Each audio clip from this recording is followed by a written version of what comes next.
30분 주신문 하십시오. 증인 일반적인 사항부터 좀 여쭙겠습니다. 증인 대전복이라는 용어 아시죠? 네. 어떤 겁니까? 저희 국군 방첩사령부령에 따르면 저희들은 군 관련 정보의 수집, 작성 및 처리 업무의 하나로서 대국가전복, 대테러, 대간첩 작전 이런 정보 업무를 수행합니다. 거기에서 언급되는 내용입니다. 내란도 그 중에 하나죠. 내란을 진압하는 거. 그런 부분에 대한 답변은 제가 이 구체적인 법률 전문가가 아니고 예, 알겠습니다. 해석의 문제가 있고 예, 이번항 제가 조언을 받을 수가 없기 때문에 좀 이번항 답변을 한번 제한됩니다. 이번항 하겠습니다. 군사법원법에 보면 방첩사령부 소속 경찰관들의 또 경찰권을 주고 있죠. 수사권을 알고 계시나요? 공안 사건에 대한 수사권 예, 말씀하십니까? 군사보건법에 따르면 저희들이 갖고 있는 수사권이 군사기밀보호법, 남북교류 협력에 관한 법률, 그다음에 국가보안법에 규정된 죄를 범한 사람이 집회 및 시위에 관한 법률에 규정된 죄를 범하는 경우, 내란죄, 외환해제, 반란해제, 이적해제, 군사기밀 누설죄, 암호부정사용죄, 국가보안법 위반의 죄를 수사하게 되어 있습니다. 맞죠? 그러면 군사 경찰도 수사할 수 있나요? 군사 경찰이 무엇을 수사한다는 말씀이시죠? 공안 사건 같은 경우, 군내 공안 사건 같은 경우 모르시나요? 그건 정확히 잘 모르겠습니다. 알겠습니다. 1-2번항 하겠습니다. 비상계엄이 선포되면 원칙적으로 형사재판 관할권 상당수가 넘어오게 되죠. 계엄군사법원으로. 네.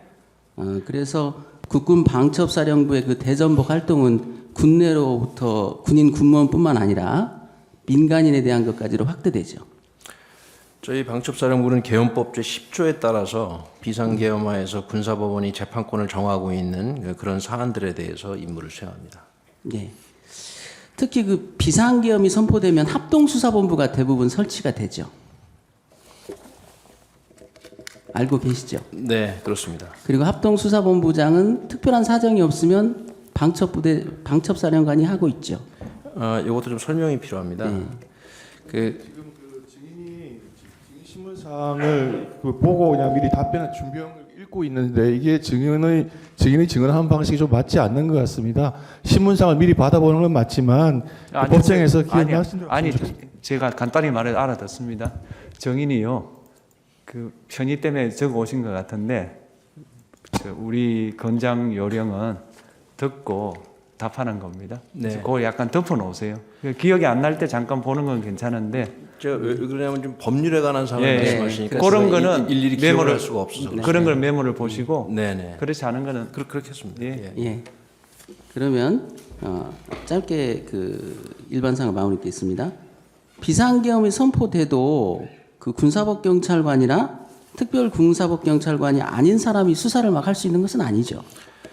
군사보건법에 따르면 수사는 수사관이 하는 것이 맞습니다. 그렇죠. 네. 혹시 국군 방첩사령부가 시위를 해산하거나 혹은 중요 시설을 방어하는 업무에도 투입이 되나요? 기본적으로 저희들 임무는 합동수사본부로서 수사하는 것이 맞고 일반적인 어떤 법률의 원칙상 행정응원이나 이런 형태로 해서 필요한 것을 지원할 수는 있겠습니다. 그건 상황에 따라 많이 다를 것이라고 저는 생각합니다. 예. 1-4번항 중에 1번항은 뒤로 좀 미루고요. 2번항 하겠습니다. 이번에 계엄이 선포된 후에 방첩사령부에서 병력을 출동시켰다고 해요. 국회에 49명, 선관위 과천청사에 27명, 그 다음에 관악청사에 27명, 선거관리위원회 연수원 33명, 여론조사꽃 28명 등 총 164명 정도가 출동했다는데 알고 계시나요? 정확한 숫자를 기억하라는 뜻은 아닙니다. 대충 그 정도가 되는 거죠? 네, 출동한 사실 알고 있습니다. 이 병력 출동에 대해서 계엄사령관 명령을 혹시 받으셨나요?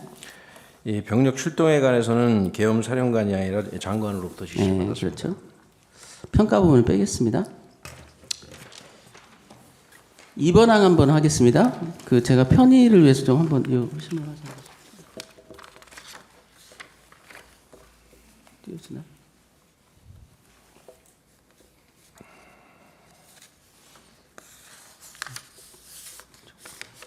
요 편의상 제가 시간표를 좀 정리해 왔는데 그 방첩사령부의 국회 출동 관련해서 좀 여쭤보겠습니다. 2-1번항 하겠습니다. 증인은 그 비상계엄이 선포된 직후인 2024년 12월 3일 23시경에요. 방첩수사단장 춘희 김대우에게 김용현 장관으로부터 명단을 받았다. 수첩에 받아 적어라. 이렇게 말씀하신 적 있나요?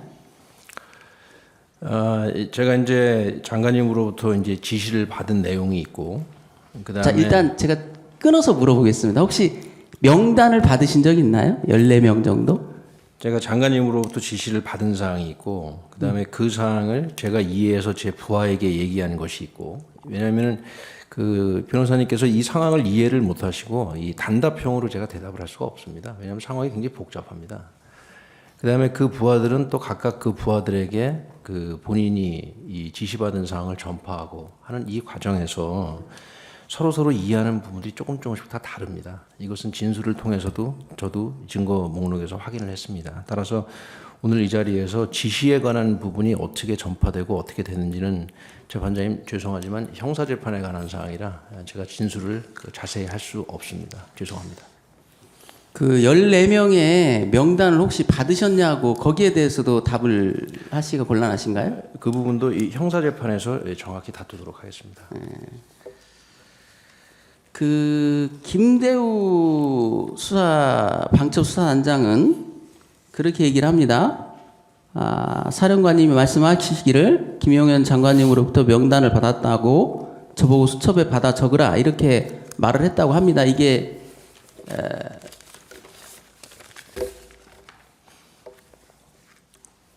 반장님, 예, 있습니다.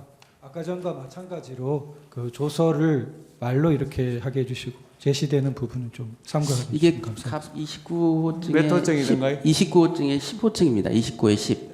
증거 채택 어떻게 되어 있나요? 29호증 10 어떻게 되어 있나요?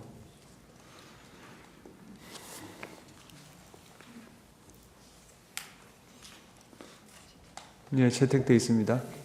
하십시오. 예. 여기에 김대우 방첩수사단장이 한 말입니다. 사령관님께서 말씀하시기를 김용현 장관님으로부터 명단을 받았다. 저보고 수첩에 적어라. 이렇게 말을 했다고 해요. 혹시 김대우 수사단장한테 이런 말씀을 하신 적 있나요? 이 사항도 마찬가지로 이 형사재판에서 굉장히 엄격하게 따져봐야 될 사항이기 때문에 이 자리에서 증언하기가 좀 곤란함을 재판장님 양해해 주십시오. 그러면요, 2-2의 2번항을 하겠습니다. 14명의 명단들이 이재명 대표를 포함해서 14명의 명단들이 있는데요. 증인께서 그 검찰 조사를 받을 때 이 사람들이 평소 피청구인이 안 좋게 얘기하던 사람들이다라고 진술한 적이 있나요? 지금 그 부분을 말씀드리기 이전에 그 제가 받은 그 이 질문서에 의하면 이 피청구인의 인물 품평이라고 표현을 하셨습니다. 저는 이 부분을 바로잡고 싶습니다. 인격을 가진 인격체의 사람들을 대상으로 물건도 아닌데 무슨 품평회를 합니까? 이 표현은 굉장히 저는 부적절하다고 생각합니다. 그래서 일단 이 부분부터 아니라고 생각을 하고요. 그다음 계속 질문해 주시면 답변하겠습니다. 예, 그러면 이건 증인께서 작성하신 것 같아요. 제시를 하겠습니다.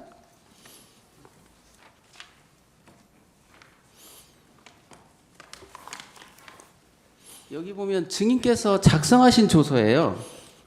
갑 29-25.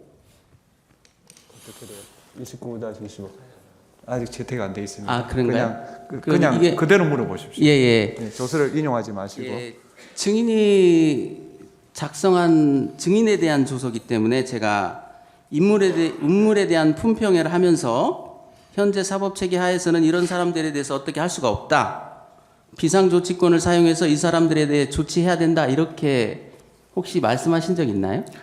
제가 제 이 기억에 의하면 검찰 조사 간에 여러 가지 대화가 있었지만 거기서 무슨 뭐 품평회다, 품평이다 그런 단어가 오간 것은 맞습니다. 그러나 그 앞서 말씀드린 것처럼 제 기억으로는 이 인격체를 갖고 있는 사람들을 품평한다, 품평회를 한다라는 단어의 사용은 저는 적절치 않다라는 그런 생각을 갖고 있기 때문에 그 말씀을 드리는 것입니다. 그러면 그때 이제 12월 3일 날 밤 11시경 그 무렵에 혹시 이 명단을 방첩수사단에 제공하면서 체포해라 이런 말도 하신 적이 없나요?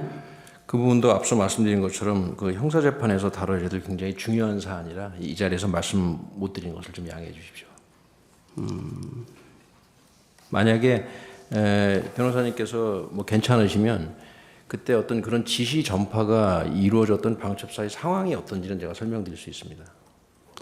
자, 2-3번에 우선 체포자에 대해서 좀 묻겠습니다. 2024년 12월 4일경에 새벽 00시 38분경에 방첩사 수사단 소속의 군민회라는 분이 8명에게 그 그룹 통화를 하면서 우선 우원식, 이재명, 한동훈부터 체포해라 이런 지시를 내렸다고 해요. 혹시 알고 계시나요? 지금 변호사님, 제가 증거 기록으로 받은 한 수천 페이지의 자료를 저도 최근에 보게 되었는데 그 증거 기록을 보면 지금 변호사님이 여기서 얘기한 이런 진술과 전혀 반대되는 진술도 정말 많다는 것을 저도 알게 되었습니다. 그러면 14명의 명단을 제공하거나 이 사람들을 체포하라 이런 말씀은 하신 적이 없으시나요? 그렇기 때문에 그 사실은 여기서 말씀드릴 게 아니라 더군다나 저는 형사 피고인입니다. 형사재판에서 아주 엄격하게 다루어야지 여기서 예 아니요의 단문으로 말씀드릴 수 없다는 것을 제가 양해를 구하는 것입니다. 굉장히 다른 증언들이 진술들이 많다는 점을 말씀드립니다. 그럼요. 다 진술 안 하실 것 같으니까 3번 항으로 좀 하겠습니다. 방첩사령부에서 중앙선거관리위원회로 출동을 한 건 인정하시죠? 12월 3일 날. 네, 3번에 3-1번 항, 3번 항 하기 위해서 제가 묻는 겁니다. 그 12월 3일 계엄 선포된 이후에 방첩사에서 선관위 쪽으로 출동을 하신 건 인정을 하시는 거죠? 네, 출동 사실이 있습니다. 그러면 그 2024년 여름경위를 좀 물어볼게요. 증인이 그 4.15 총선 후에 여름경이라고 하는데요. 비서실장 정성호에게 유튜브에서 주장하는 선관위 부정선거가 도대체 무슨 얘기냐? 이거 좀 확인해봐라 이렇게 지시한 적은 있으신가요? 답변 드리겠습니다. 네. 이 방첩사의 비서실은 사령관을 개인적으로 보좌하는 기능이 있습니다. 그래서 당시 비서실장에게 인터넷을 좀 잘 찾아봐서 부정선거가 있다고 하는 사람들, 부정선거가 없다고 하는 사람들, 그 다음에 법원의 판례 이렇게 세 가지를 한번 찾아서 보고를 좀 해달라 그랬습니다. 네, 그래서 어떤 보고를 받으셨나요? 그래서 그 보고를 받아보니까 그 보고서의 내용은 있다는 사람의 주장, 없다는 사람의 주장, 그 다음에 대법원인가로 기억하는데 그 판례 이렇게 세 가지를 제가 받고 제가 비서실장에게 잘 봤다. 뭐 더 이상 후속 지시를 할 이유도 없고 제가 개인적으로 이해하는 것으로 끝났습니다. 그러면 그때 정성우 그때 당시에는 비서실장이었죠. 네. 이미 대법원 판결을 통해 실체가 없는 주장이라는 것이 확인되었다.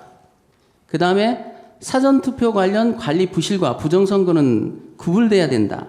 이렇게 보고했다는데 혹시 기억나세요?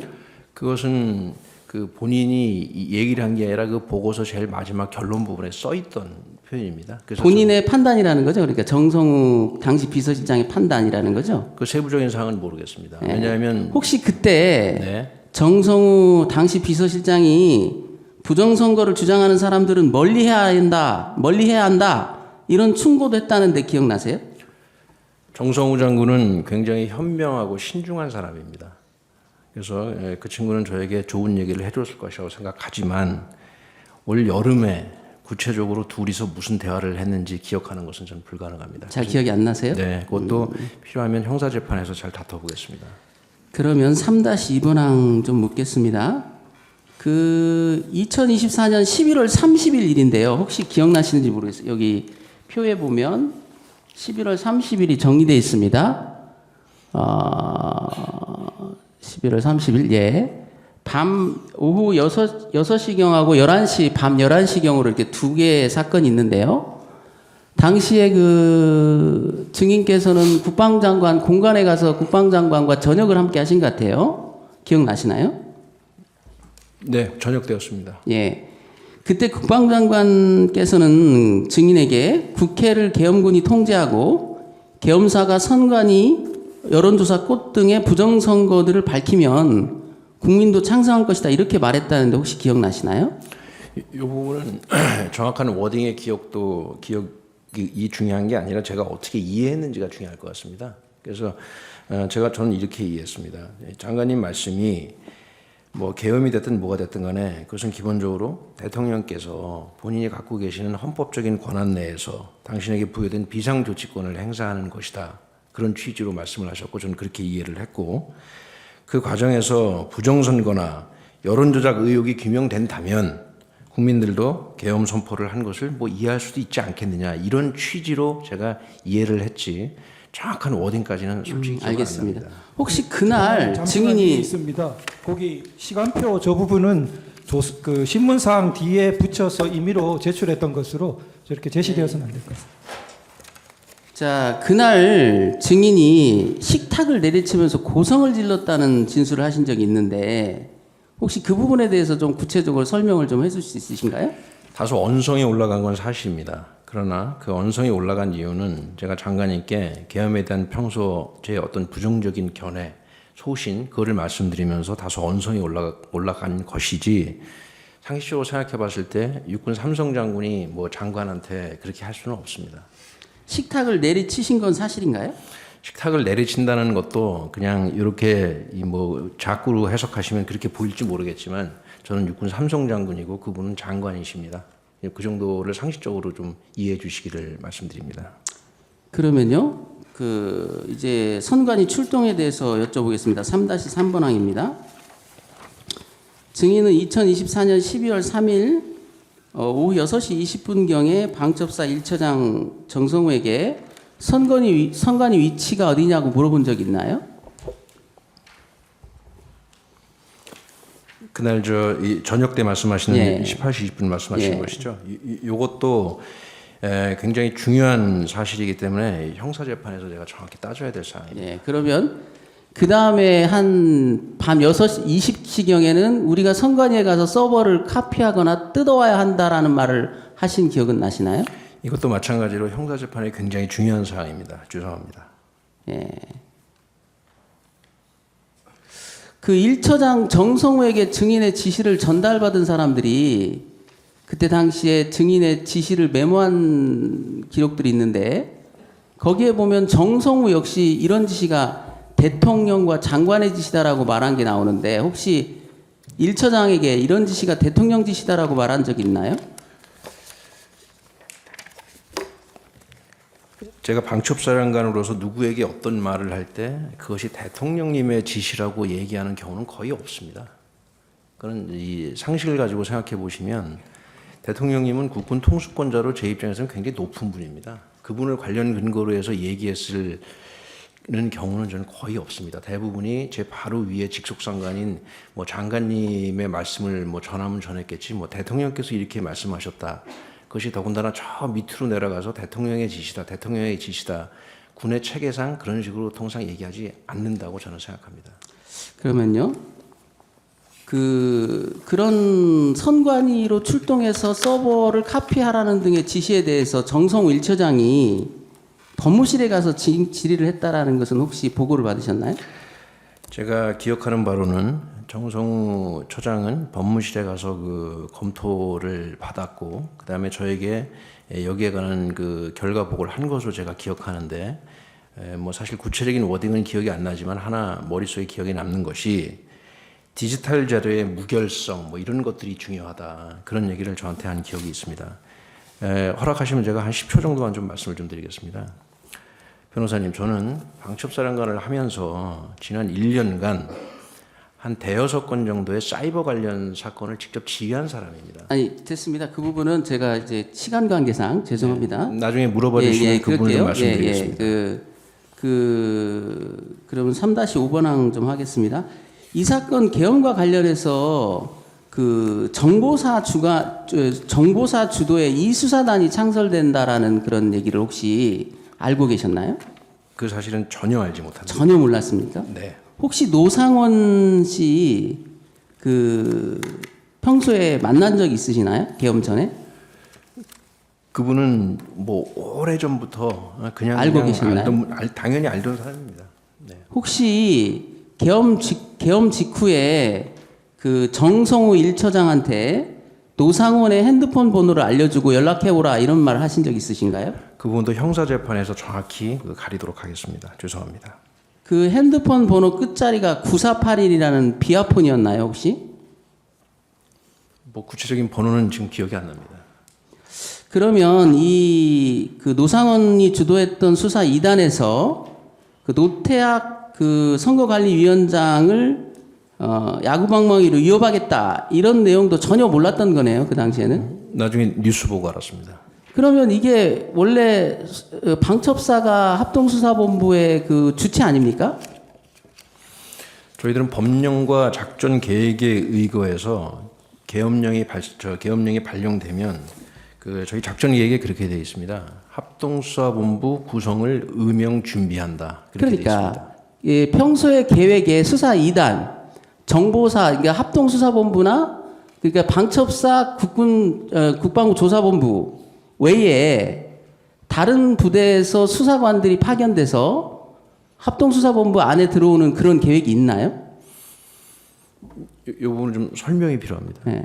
예. 아니 그래서 이번에 네. 이 수사 2단이 구성될 예정이라는 것을 증인이 알고 있었냐는 걸 물어보는 겁니다. 전혀 몰랐습니다. 전혀 몰랐습니까? 네.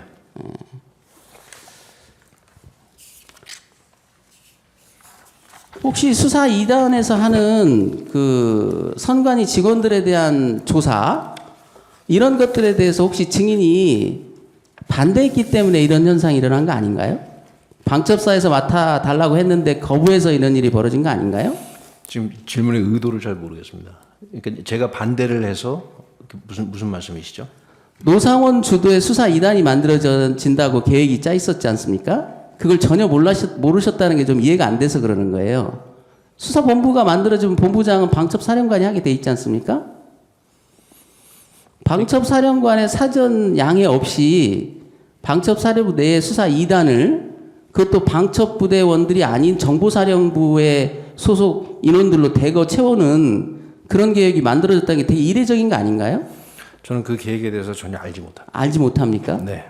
노상원 씨 이 계엄 직전이나 그 여름경부터 해가지고 계엄 선포되기 전까지 노상원 씨를 만난 적 있나요? 저는 그 계획에 대해서 전혀 알지 못한다는 답변을 드립니다. 네, 좋습니다. 4번 하겠습니다.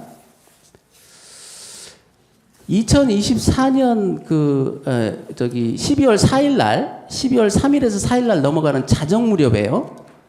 대령 나승민이라고 아시죠? 네. 그 사람을 혹시 사령관실로 호출한 적 있나요? 기억나시나요? 뭐 사실 정확한 기억은 없습니다. 그때 4명의 군인들의 명단을 불러줬다는데 기억나시나요?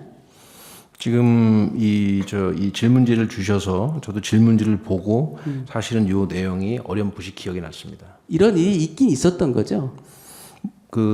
나대령이 그렇게 진술을 했기 때문에 밤 12시 넘어서 이런 일이 있긴 있었던 것 같은데 이것은 상당한 설명이 필요합니다. 자, 이름을 말이죠. 이렇게 얘기합니다. 대령 서성훈, 중령 김중일, 근데 이게 김종일의 오타 같아요. 그 다음에 중령 윤유중, 소령 김정길 이렇게 4명을 불러주면서 이 4명이 어떤 사람인지 좀 확인해봐라 이런 지시를 했다는데 이거 혹시 국방장관으로부터 받은 지시입니까? 두 가지를 말씀드리겠습니다. 국방장관께서 그런 지시를 저한테 하신 적 없고요. 그 다음에 이 장교 4사람의 이름이 이렇다는 것도 이 질문지를 보고 이번에 처음 알았습니다. 저는 어렴풋이 기억을 하고 있었고, 계엄 군사법원이 나중에 설치되는 문제와 관련해서 혹시 이 담당 실장에게 물어봤을 수는 있겠다라는 생각을 하고 있습니다. 중령 윤유중이 혹시 누군지 아세요? 제가 기억하는 바로는 제가 방첩사령관을 했기 때문에 영장 청구나 이런 거와 관련해서 국방부 법원과 일이 많습니다. 그래서 국방부 법원에 근무하고 계시는 판사님들 이름을 제가 어느 정도는 기억을 하고 있는데. 자, 그래서 본인이 이런 4명의 이름을 나승민 대령에게 불러준 건 맞아요? 정확하게 요 4명의 이름을 불러줬는지도 사실은 기억이 불분명하고, 이것은 그러면 증인의 머릿속에서 처음 나온 얘기입니까? 이 4명은 그전에는 누구로부터 지시받거나 이 사람 좀 알아봐 이런 지시가 아무 데서도 안 나왔는데 없습니다. 증인께서 혼자 생각해서 만들어낸 얘기라는 거예요? 지금 이것도 형사재판에서 다투어야 되는데, 아마도 제가 궁금해서 물어봤을 것 같고, 이것은 형사재판에서 정확히 한번 따져보겠습니다. 그러니까 왜 궁금했냐고 좀 묻는 겁니다. 4명이. 그래서 제가 추정컨대 그 시간이, 그러니까 이 나승민 대령의 진술서나 이런 것들을 보고 제가 이제 기억을 환기해서 네. 생각하건대 시간이 24시간 넘었습니다. 그러면 합동수사본부장으로서 임무를 수행해야 될 것이 예상되기 때문에 저도 군인이고 하니까 그 다음 절차들을 아마도 생각했을 것 같습니다. 그러면 계엄 군사법원은 어떻게 되지? 영장 청구는 어떻게 되지? 이런 것들이 궁금해졌을 것 같고, 군사법원은 약 몇 년 전에 그 시스템이 바뀌어가지고 한 3개인가 4개 정도의 지역 군사법원 말고 전국에 한 증인 잠깐만요. 네. 제가 질문을 좀 할게요. 네. 그런 변명이 있을 거라고 생각하고 제가 묻는 겁니다. 중령 윤유중 같은 경우는 당시 중앙지역 군사법원에 있지 않았어요. 그러니까 제가 중령 윤유중은 대령 박정훈에 대해서 영장을 기각하고 떠난 판사입니다. 그 판사에 대해서까지 이렇게 누군지 알아보라고 했던 것은 이상하지 않나요? 더군다나 중령 김종일, 소령 김정길은요, 올해 1월 9일 날 박정훈 대령의 무죄를 선고한 그 재판부예요. 특히 그 재판부에도 주심 판사만 이렇게 딱 찍어서 김정길이라고 특정을 하고 있다고요. 소령 김정길로. 부심은 빼고. 그러면 방첩사에서는 그러면 그동안 쭉 박대령 사건에 대해서 모니터링하고 계셨나요? 재판장님, 이번 탄핵 사건과 전혀 무관한 것이고 형사재판에서 다퉈야 될 사항에 대해서 제가 더 이상 증언할 이유가 없을 것 같습니다. 다음 사항 물어보시죠. 네, 그러겠습니다. 증인께서는 마지막에 있잖아요. 12월 24일 날 서울중앙지검 검사 앞에서 이런 말을 한 걸로 기록이 나와요. 저는 대통령과 김용현 장관이 군을 정치적으로 이용했다고 생각합니다. 군의 억울함을 제가 밝히고 싶습니다. 이렇게 진술한 걸로 나오는데 혹시 기억나시나요? 저는 그때 당시에 심경이 그랬습니다. 변호사님. 저희 방첩사 직원들은, 방첩사 요원들은 사령관 명령에 복종한 것이고, 그러나 그 명령에 복종하되 비상계엄하에서 최대한 신중하게 조치하려고 이 사람들은 노력을 했습니다. 그러나 현재 상황에서 수많은 군인들이, 방첩사 요원들이 고초를 겪고 있습니다. 그것이 너무 안타까웠고 그것이 참담한 심정이라 그러니까 그런 식으로 말씀드린 겁니다. 군을 정치적으로 이용했다라는 게 무슨 뜻인지 좀 설명을 구할 수 있을까요? 군을 정치적으로 이용했다. 뭔가 정략적으로 군을 이용했다라는 뜻으로 읽히잖아요. 저는 본인 이런 말씀을 하신 적은 있어요? 검사 앞에? 재판장님 이의 있습니다. 의견을 물어보는 것은 증인신문에서 부적절하다고 생각됩니다. 다음 물어보시죠. 네. 이 점에 대해서 혹시 그 방첩사 내의 부하들은 어떤 생각을 갖고 계시는지 혹시 들어보신 적 있으신가요? 저는 구속 수감된 이후로 그런 연락을 할 방법이 없습니다.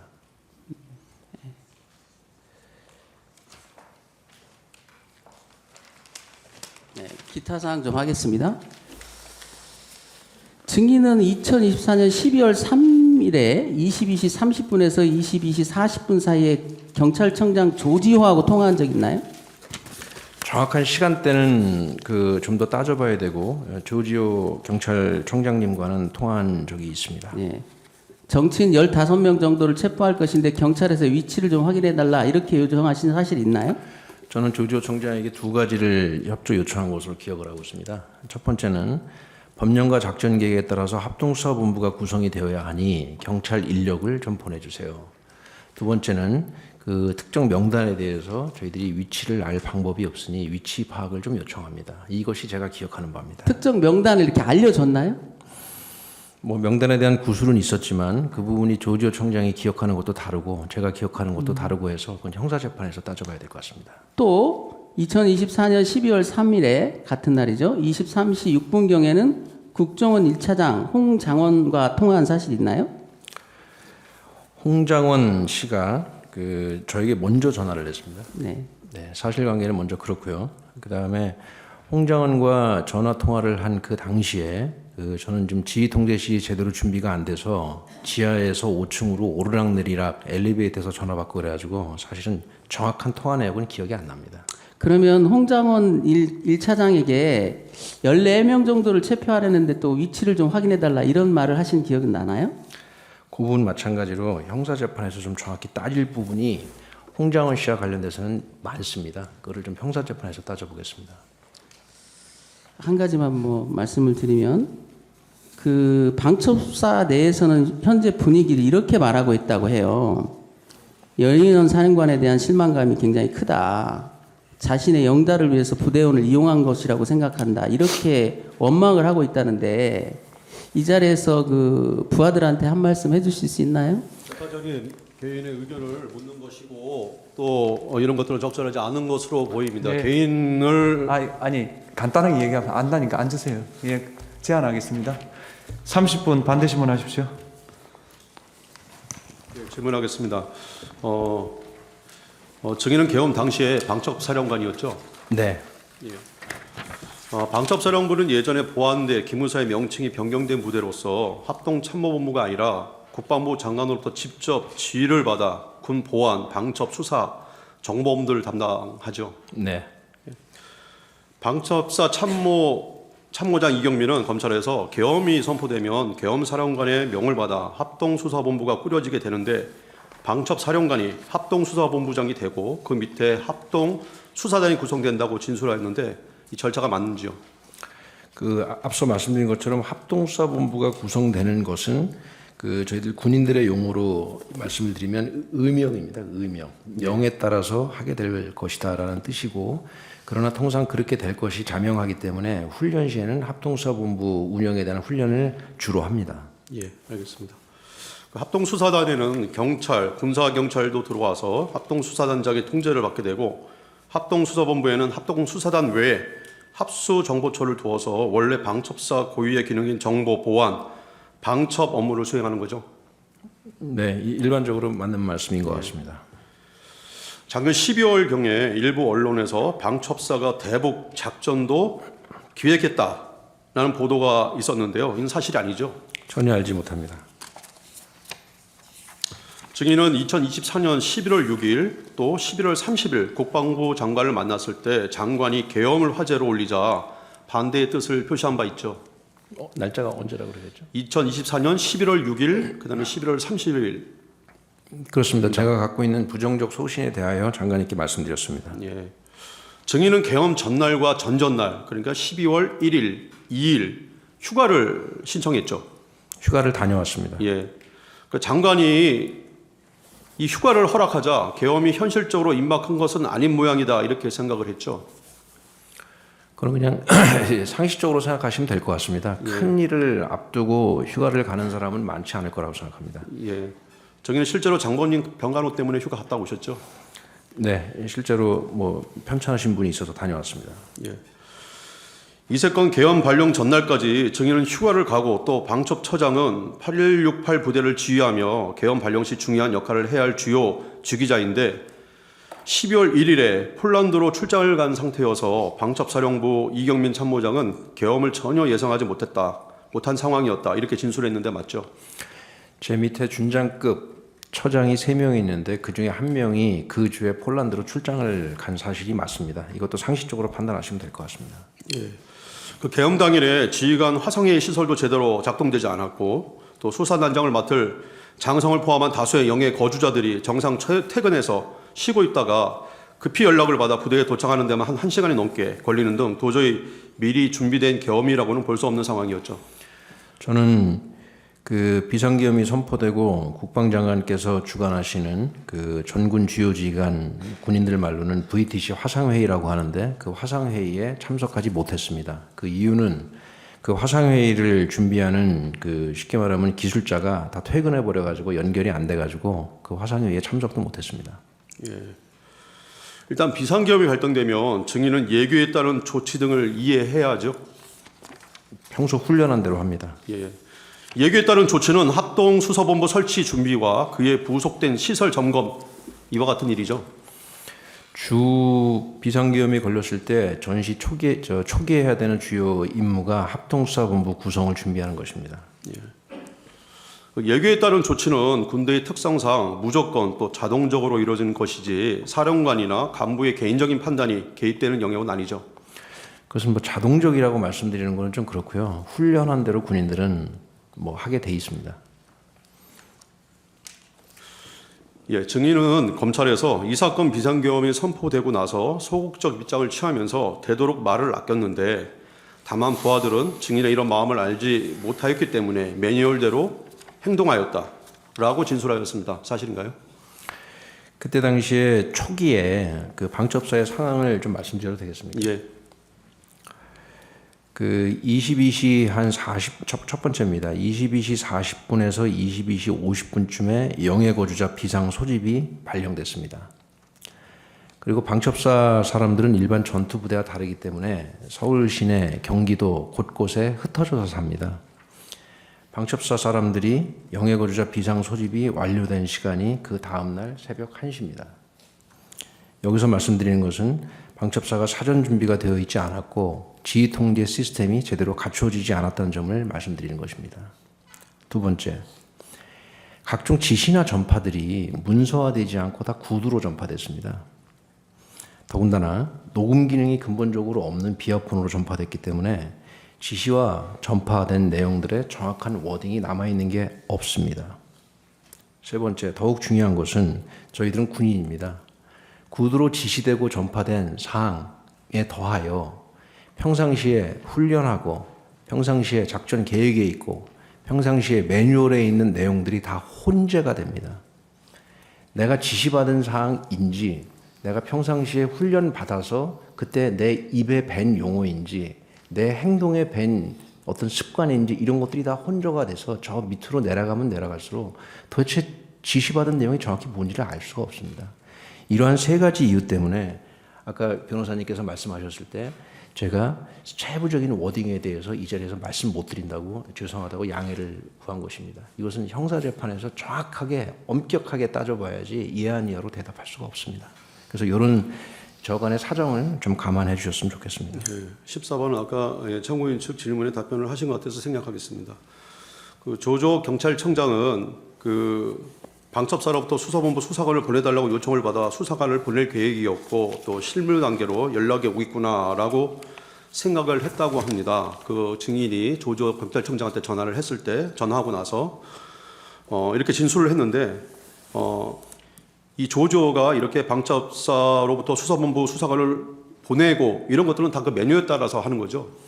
조조 청장님께 제가 전화드린 가장 큰 취지는 합동수사본부 구성을 해야 되기 때문에 경찰 인력이 필요해서 그것을 요청하는 것이 방첩사령관으로서 가장 큰 취지였고 그 다음에는 뭐 실무적으로 매뉴얼대로 그 다음 다 진행이 될 거라고 생각합니다.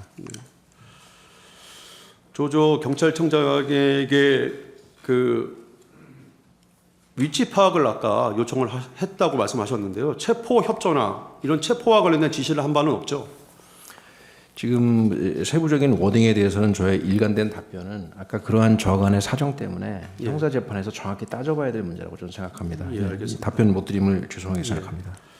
그 방첩사 간부 김대우는 검찰에서 그 당시의 상황이 대통령의 언론 브리핑으로부터 시작이 됐고 이후 장관님 지시, 개헌사령관 임명 등 합법적인 절차에 의해서 진행되는 것처럼 느껴졌다라고 진술을 했습니다.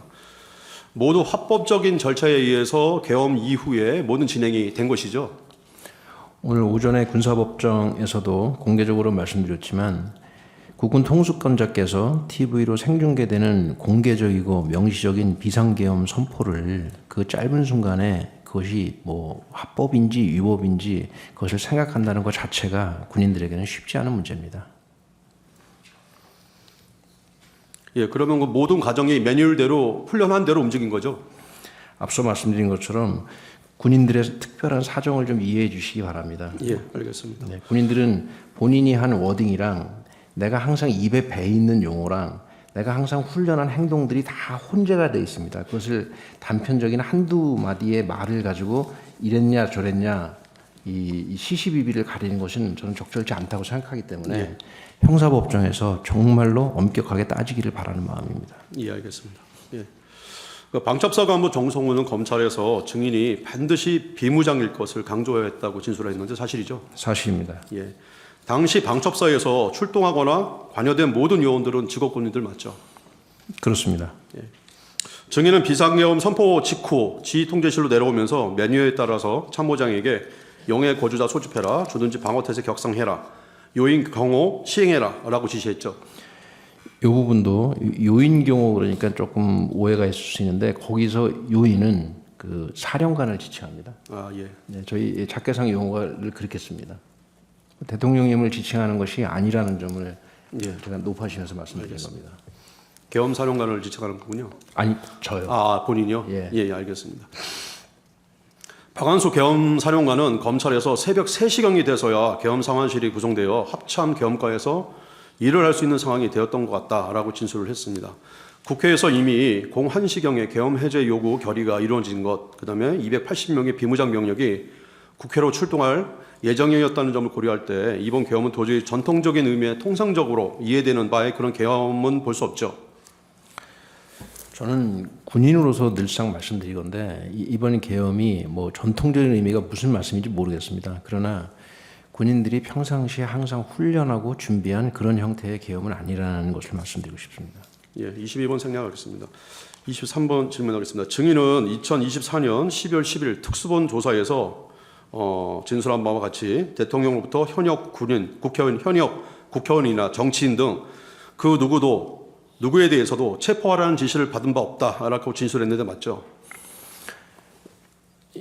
저 전에 말씀드린 입장이랑 똑같습니다. 이 형사법정에서 정확하게 따져보겠습니다. 예. 증인은 특수본 조사에서 장관님이 평소에 비상계엄이 선포되면 포고령 위반자들에 대해서 합동수사본부에서 체포를 해야 한다는 말씀을 하셨습니다. 다만 일반적인 이야기였고 사람을 특정한 것은 아니었습니다라고 진술했는데 맞나요? 당연히 이 합동수사본부장이 되는 것을 가정하여 나눈 대화라고 그렇게 기억합니다. 당시 김용현 장관의 이야기는 구체적인 명단에 따라 무조건 체포해야 된다 이런 것이 아니라 법률이나 포고령 위반이 발생했을 때 그 위반자들을 체포해야 한다는 뜻이죠. 이 질문의 요지를 잘 모르겠습니다. 언제 그런 대화를 했다는 말씀이신지요? 방금 직전 대화가 특정인을 체포해라 그런 내용은 아니었다는 거잖아요. 그러니까 그 대화의 시점이 언제를 말씀하신 겁니까? 예, 평소에 이렇게 말씀을 하셨다고 증인이 진술을 했습니다. 장관께서. 평소에 특정인을 상대로 그런 얘기를 한다는 것은 상식적으로 말이 안 되지 않습니까? 예. 서울경찰청장 김봉식은 검찰에서 계엄 당일 저녁 안가에서 대통령께서 국방부 장관이 주요 인사에 대한 체포제에 대한 언급도 없었습니다라고 진술을 했는데 증인 그런 사실 모르죠? 경찰에 관한 사실은 전혀 모릅니다. 예. 증인은 계엄 당일 방첩사 대원들에게 그 누구에 대하여서든 무조건 체포하라라는 지시를 내린 적 없죠? 지금 그 부분도 마찬가지로 형사법정에서 따져봐야 될 부분입니다만 예. 방금 변호사님 말씀을 제가 들어보니까 방첩사 요원들은 기본적으로 다 수사관입니다. 예. 저보다 법률 지식이 훨씬 높은 사람들입니다. 그런 사람들한테 평상시에 그 어떤 업무를 하는 경우라도 무조건 뭘 해라라는 말은 통하지도 않고 그런 말 듣지도 않습니다. 예, 알겠습니다. 그 법적인 것은 저보다 훨씬 더 많이 하는 사람들입니다. 다음 질문하겠습니다. 민주당 허영 의원은 2024년 12월 5일에 열린 국회 국방위에서 증인이 방첩사 체포조 요원들이 국회의원을 체포하지 않겠다고 하니까 욕설을 해가면서 보냈다라고 이렇게 주장을 했습니다. 사실이 아니죠? 제가 욕설을 했다고? 예. 전혀 사실 아닙니다. 증인은 검찰에서 방첩사의 업무 특성상 장군에게만 지시를 하고 아주 일반적인 얘기를 하지 상세하게 지시하지 않는다고 진술을 했는데 맞나요? 방첩사는 정보기관이자 수사기관이기 때문에 그 업무의 관행의 특징이 있습니다. 그 굉장히 격벽으로 둘러싸여 있고 서로 옆 사무실에서 뭐가 하는지 잘 모릅니다. 그래서 뭐 그런 취지로 제가 말씀을 드린 것으로 기억합니다. 그 방첩사 간부인 구민회는 김대우 단장이 체포 명단이라는 용어 표현을 사용했기 때문에 체포하는 것으로 이해하였습니다. 혐의도 모르는 상태였기 때문에 경찰 등 수사권이 있는 기관이 체포하고 우리는 인계받아 이송 및 구금하는 것으로 받아들였습니다. 라고 진술을 했습니다. 증인이 예하부대에 지시한 것이 장관이 지시한 일부 정치인들에 대한 동정 파악과 그 이상은 없죠. 지금 이 장관님이 저한테 하신 말씀, 그다음에 제가 제 부하들에게 한 얘기, 그다음에 부하들이 또 그 밑으로 지시하고 전파한 그 모든 것들이 앞서 말씀드린 것처럼 굉장히 복잡하고 혼란한 상황에서 다 섞여 있습니다. 그래서 어느 것이 맞는지는 형사재판에서 명확히 따져봐야 될 사항이라고 누누이 말씀드리는 것입니다. 예, 알겠습니다. 그 출동하는 대원들 중에 일부가 포승줄과 수갑 등이 들어있는 개인 장비 팩을 휴대한 것은 당시 개헌 발령으로 경계태세 2급 상황인 점을 고려할 때 면밀에 따라서 이루어진 것이죠. 저는 그 부분은 조금 말씀드리고 싶은 게 저도 이제 그를 증거 자료에서 봤습니다.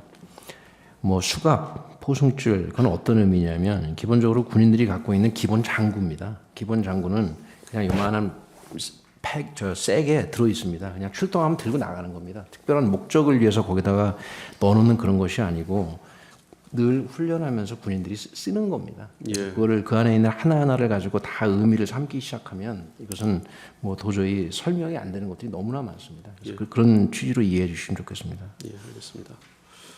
그 선관위 쪽을 제외하고 국회 방향으로 총 49명 출발한 것이 방첩사 출동 내역의 전부죠.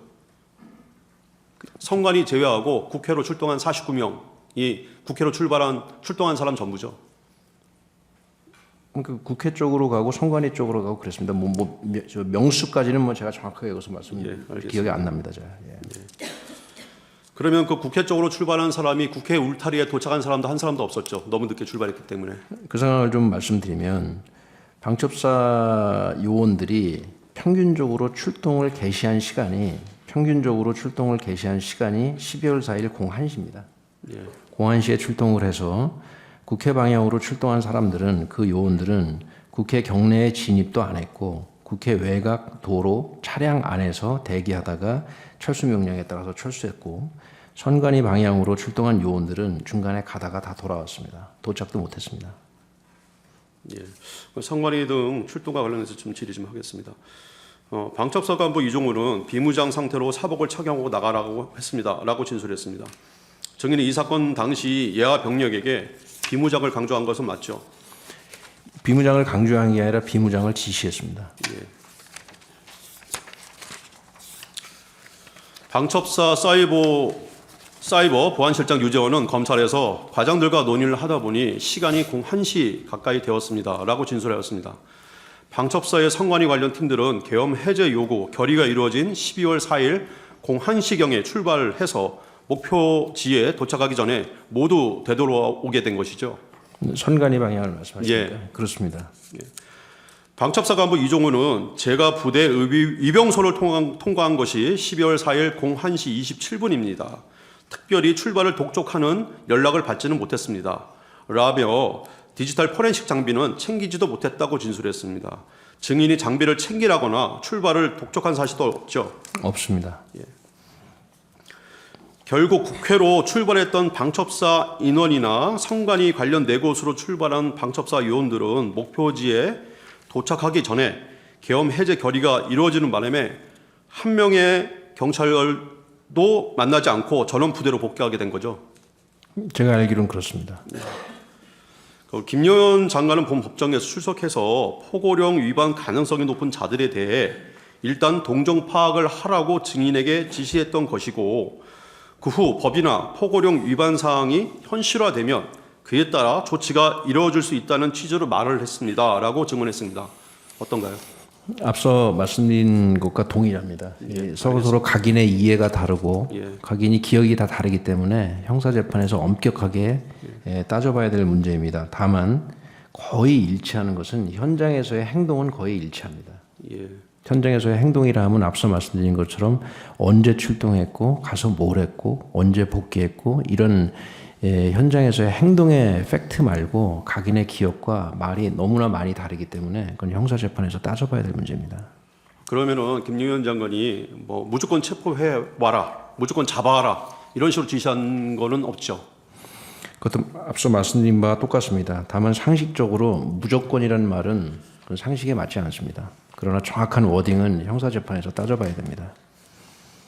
예, 이것도 뭐 같은 대답을 하실 거로 보여지는데요. 그래도 한번 질문을 드려보겠습니다. 증인에 대한 공소장에는 김용현 국방부 장관이 비상계엄이 선포된 무렵 증인에게 전화로 이재명, 우원식, 한동훈, 조국, 김민석, 박찬대, 김민웅, 김명수, 김어중 등 10여 명을 체포하라. 경찰에 연락하여 대상자 위치를 파악하고 일단 국회로 출동하라. 라고 명령을 하였다고 기재되어 있는데요. 이 사실이 아니죠. 그것도 형사재판에서 정확하게 따져보도록 하겠습니다. 예.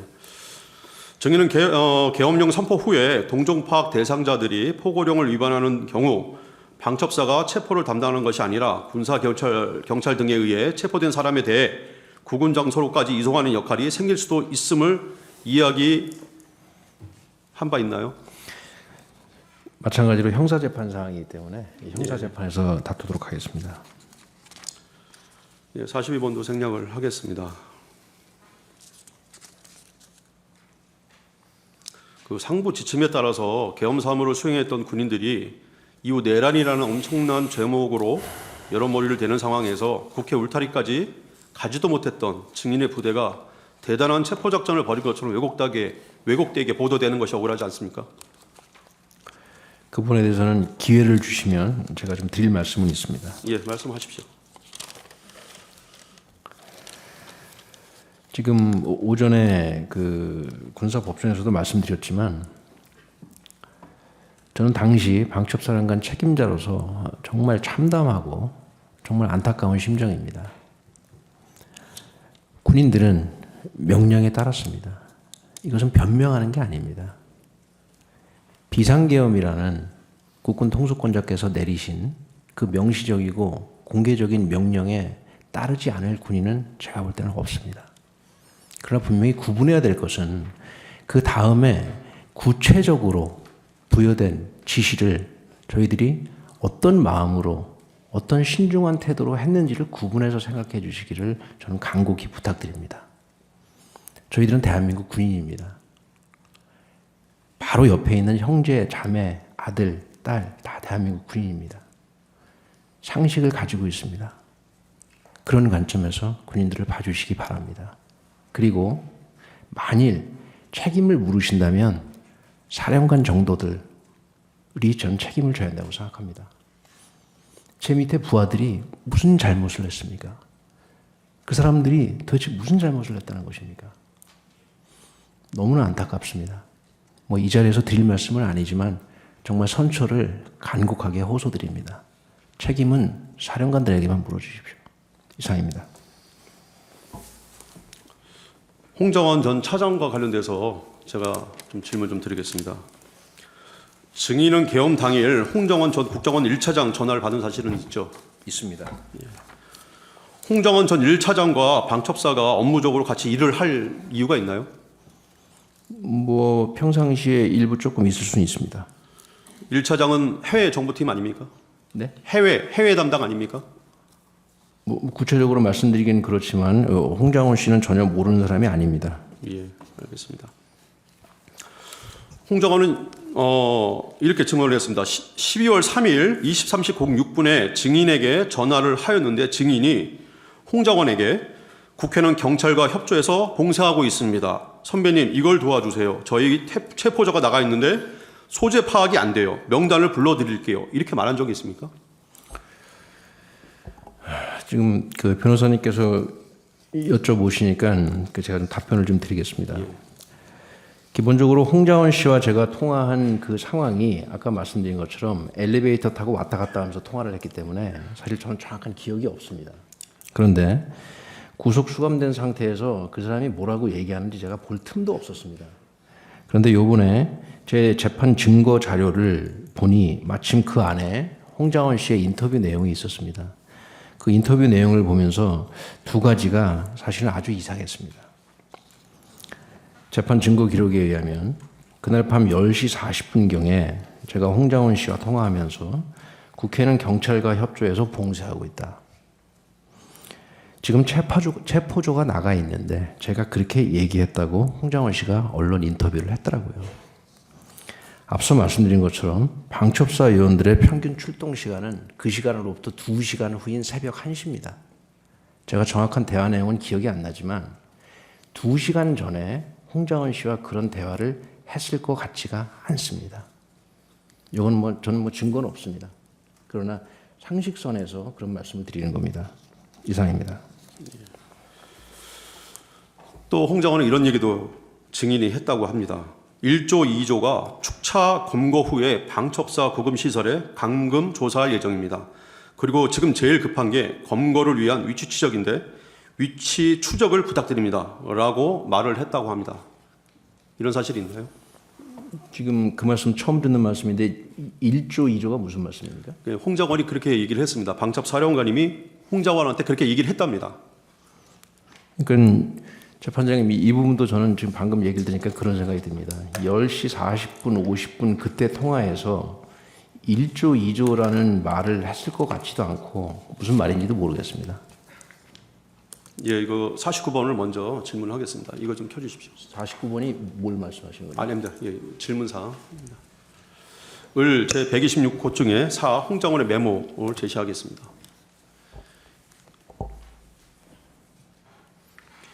이게 홍장원이 증인한테 전화 통화를 받고 메모를 그 내용을 적은 겁니다.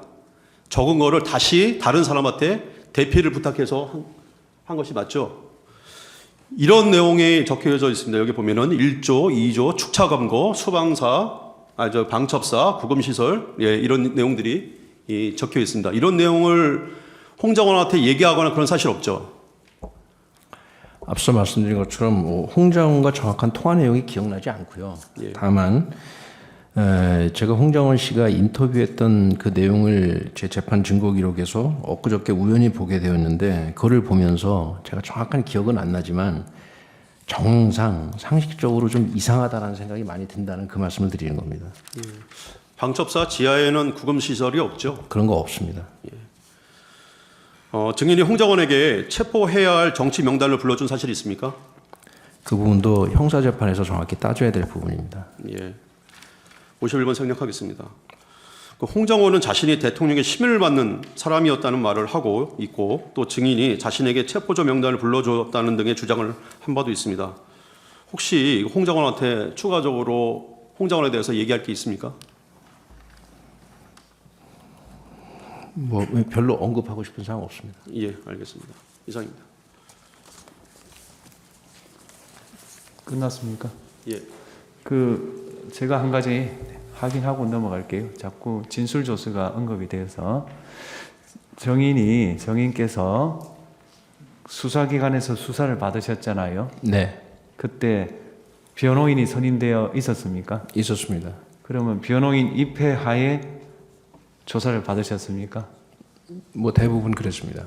그리고 그 조사를 마칠 무렵에 조서 내용을 쭉 이렇게 확인해 보시고 그 서명 날인하셨습니까?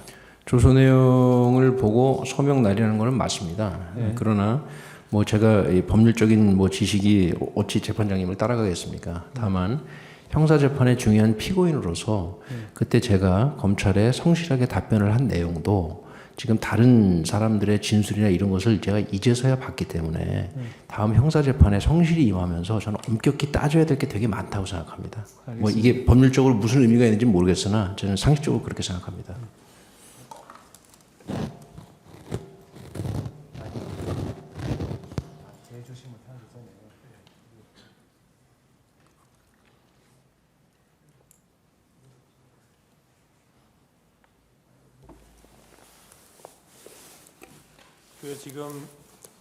지금 재판장님이 확인하고자 싶은 거는 그때 이제 검찰에서 진술하신 게 있어요. 그게 이제 김영현 장관의 저기 뭐 내란 사건하고 뭐 직무유기 뭐 이런 사건과 관련해서 진술을 2번 하셨고, 그다음에 조지호 김봉식 의 이제 그 형사 사건과 관련해서 증인이 피고인이 아니고 피의자가 아니고 참고인으로 진술을 한 게 있어요. 그게 2번이 있습니다. 그때 진술을 하실 때 사실대로 진술을 하셨는지 증인이, 그리고 서명 날인은 다 돼 있어요. 거기에 변호인의 서명도 돼 있고, 그러니까 그렇게 된 것이 맞네요. 서명 날인 하신 건 맞죠? 맞습니다. 그리고 변호인도 입회를 했죠. 네. 그리고 당시에 사실대로 말했고 그대로 적혀 있었습니까? 그 왜곡돼 있었습니까? 지금 앞서 말씀드린 것처럼 제가 무슨 뭐 전문적인 법률가도 아니고 사실 이 재판장님께서 말씀하신 의도를 제가 정확히는 잘 모르겠는데, 제가 상식을 가진 사람으로서 말씀드리건데 그날 검찰에서 그렇게 성실하게 진술한 것이 맞습니다. 그러나 중요한 형사 재판의 피고인이 된 마당에 최근에 재판 증거 기록을 보면서 다른 사람들의 진술도 이제야 보게 됐습니다. 그래서 저는 그냥 상식적으로 생각할 때 형사 재판에서 정확히 따져야 될 부분이 많겠구나라는 부분을 말씀을 드리는 것이지.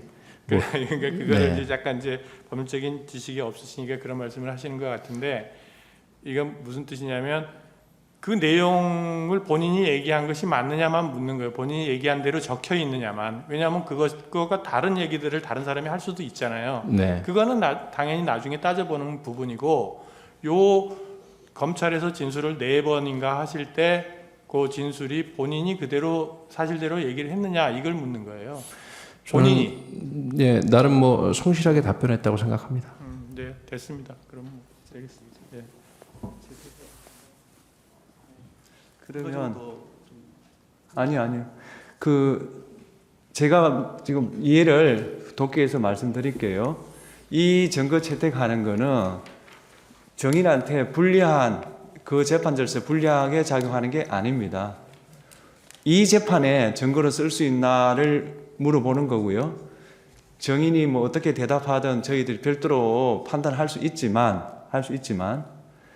제가 확인하고 싶은 거는 그때 내가 말한 게 다 진실이다 아니다 그걸 묻는 게 아닙니다.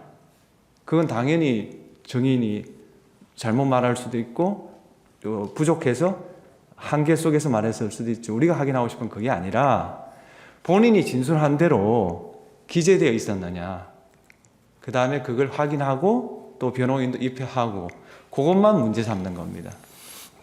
제가 뭐 자꾸 좀 뭐랄까 좀 이렇게 뭐 지식의 부족함이 자꾸 나오는데, 만약에 재판장님 괜찮으시면 제 변호인에게 물어보고 서면으로 답변을 드려도 되겠습니까? 아니, 상의를 하십시오. 지금. 상의를 해도 되나요? 시간 드리겠습니다.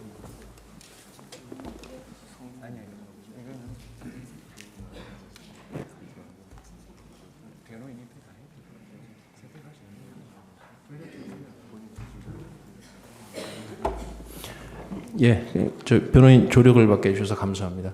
지금 당시에 뭐 제한된 그런 상황 하에서 나름대로 제가 성실하게 답변했고 뭐 어느 정도 그대로 기록됐다고 그렇게 생각합니다. 네, 알겠습니다. 그러면 갑제 29호증 25, 갑제 38호증 2, 갑제 45호증 2, 그다음에 갑제 45호증 20, 21, 이것은 이 재판 절차에서 이 재판 절차입니다. 그 재판이 아닙니다. 증거로 채택하겠습니다. 제주시문 하십시오. 15분입니다. 그 증거 채택된 29-25 2024년 12월 24일자 그 검찰 조서입니다. 거기에 그 수사 기록 11,561쪽을 제가 제시를 해드릴게요.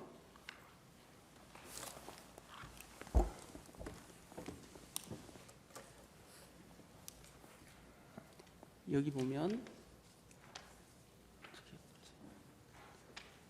읽어드리면요. 솔직히 말씀드리겠습니다. 14명을 특정하여 체포를 해야 한다는 것에 대해서는 비상계엄 직후 장관님으로부터 처음 들었던 것이 맞습니다. 이렇게 기재되어 있거든요. 기억나시나요? 여기 화면에 보이는 거 그런 말이 없네요. 예. 솔직히 말씀드리게, 여기 보면 솔직히 말씀드리겠습니다. 14명을 특정하여 체포해야 한다는 것에 대해서는 비상계엄 직후 장관님으로부터 처음 들었던 것이 맞습니다. 이렇게 진술하고 있어요. 그래서 제가 잠깐만요. 네. 저기 혹시 증인이 오해나 잘못 이해할까 싶은데 여전히 저기 증언 거부권이 있다는 것을 한번 좀 보여주세요. 예, 증언 거부권이 있습니다. 네, 네, 하시죠. 예. 이렇게 14명을 특정해서 체포해야 된다는 것이 비상계엄 직후에 장관님으로부터 들었다고 진술하고 계시는데 또 어떤 증언에는 이런 말도 있다고요. 증인께서 여러 번 대통령과 만날 때마다 핸드폰으로 메모해가지고 그런 그 명단을 여러 버전을 갖고 있다. 이런 말도 있는데 혹시 그 14명의 명단을 증인께서 핸드폰으로 혹시 이렇게 기록한 기억이 나세요? 형사재판에서 중요하게 다퉈야 될 문제고 이 자리에서 증언하지 않겠습니다. 진술을 거부하시기 때문에 어쩔 수 없이 조서를 좀 인용해서 그 29-25번에 있는 그 갑호증에 있는 진술 내용입니다. 여기 보면 아까 이렇게 돼 있어요. 그때 대통령께서 비상대권 말씀을 하시고 인물에 대한 품평회를 하시면서 현재 사법체계 하에서는 이런 사람들에 대해서 어떻게 할 수가 없다. 비상조치권을 사용하여 이 사람들에 대해서 조치를 해야 된다. 이렇게 말씀하셨습니다. 이렇게 진술하고 있어요. 그리고 아까 그 또 나온 얘기가 뭐냐면 계엄의 핵심인데요. 국회를 계엄군이 통제하고 계엄사가 선관위와 여론조사 꽃 등의 부정선거와 여론조작의 증거를 밝혀내면 국민들도 찬성할 것이다. 이렇게 말하고 있어요. 또 특히 뒤에 가면요. 이런 말도 나온다고요. 저는 비상계엄이 임박했다는 느낌을 받았다. 그리고 마지막으로 나는 어떻게 해야 하나? 거부를 해야 하나? 라는 생각도 했다. 이런 말도 있어요. 그 다음에 여기 보면 또 이런 말도 있습니다. 검사가 물어봅니다. 왜 진술인은 비상계엄 선포 이후 장관의 지시에 따라 부대원들을 출동시켰나요? 그 부분에 대해서는 제가 땅을 치고 후회하고 있습니다. 이렇게 진술을 하고 계세요. 자, 이 진술 조서에 대한 저기는 마치고요. 짧게만 말씀드리겠습니다. 아까 비상계엄이 선포된 다음에 방첩사의 활동에 대해서 매뉴얼대로 했다라고 말씀하셨죠. 네. 방첩사 계엄 매뉴얼에 비상계엄이 선포되자마자 국회로 출동하고 선관위로 출동하는 그런 매뉴얼이 있습니까? 제가 말씀드린 매뉴얼은 그 매뉴얼이 아니고요. 됐습니다. 그럼 무슨 말인지 알겠어요? 네. 그러면 이제 체포하셨다라는 그 말에 대해서 조서에 있으니까 그걸 전제로 해서 물어보겠습니다. 김영현 국방장관은 이 헌법재판소 증인으로 나와서 이런 말을 했어요. 똑같은 것을 물어보니까 자, 혐의가 없는데 어떻게 체포를 한다는 거냐. 더군다나 당신은 체포 수사기관도 구성되지 않았다 이런 말을 했어요. 자, 혐의라면은 포고령 위반을 생각해 볼 수 있을 것 같고요. 체포 기관이 구성되지 않았다는 건 뭐냐면 당시에 합동수사본부가 구성이 안 됐다라는 얘기를 하고 있어요. 그래서 제가 주신문사항에 넣었던 건데 증인 혹시 계엄 선포되고 계엄 해제되기 전까지 공식 문서나 누구로부터의 통보로 합동수사본부장에 임명한다라는 말을 들은 적 있나요? 그 부분은 답변 드리겠습니다. 네. 그러니까 합동수사본부 구성을 준비 중에 있었고 공식적으로 합동수사본부장으로 임명됐다라는 얘기는 듣지 못했습니다.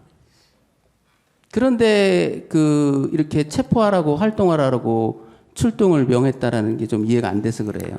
제가 그것을 명했다는 부분을 이 자리에서 말씀드린 적 없고요. 이 형사재판에서 다투는 그러면 당시에 증인께서는 모든 그 직무 수행을 합동수사본부장의 지휘로 하신 겁니까? 이 군인들은 훈련한 대로 합니다. 왜 그걸 물어보냐면요. 포고령 위반죄는 방첩사 관할이 아니잖아요. 아시죠? 합동수사본부를 구성 중에 있었고 그다음에 이 장관님의 지시에 따라서 저희들은 움직인 것이다. 이것이 제 답변입니다. 선관위로 나갈 때도 포고령 2항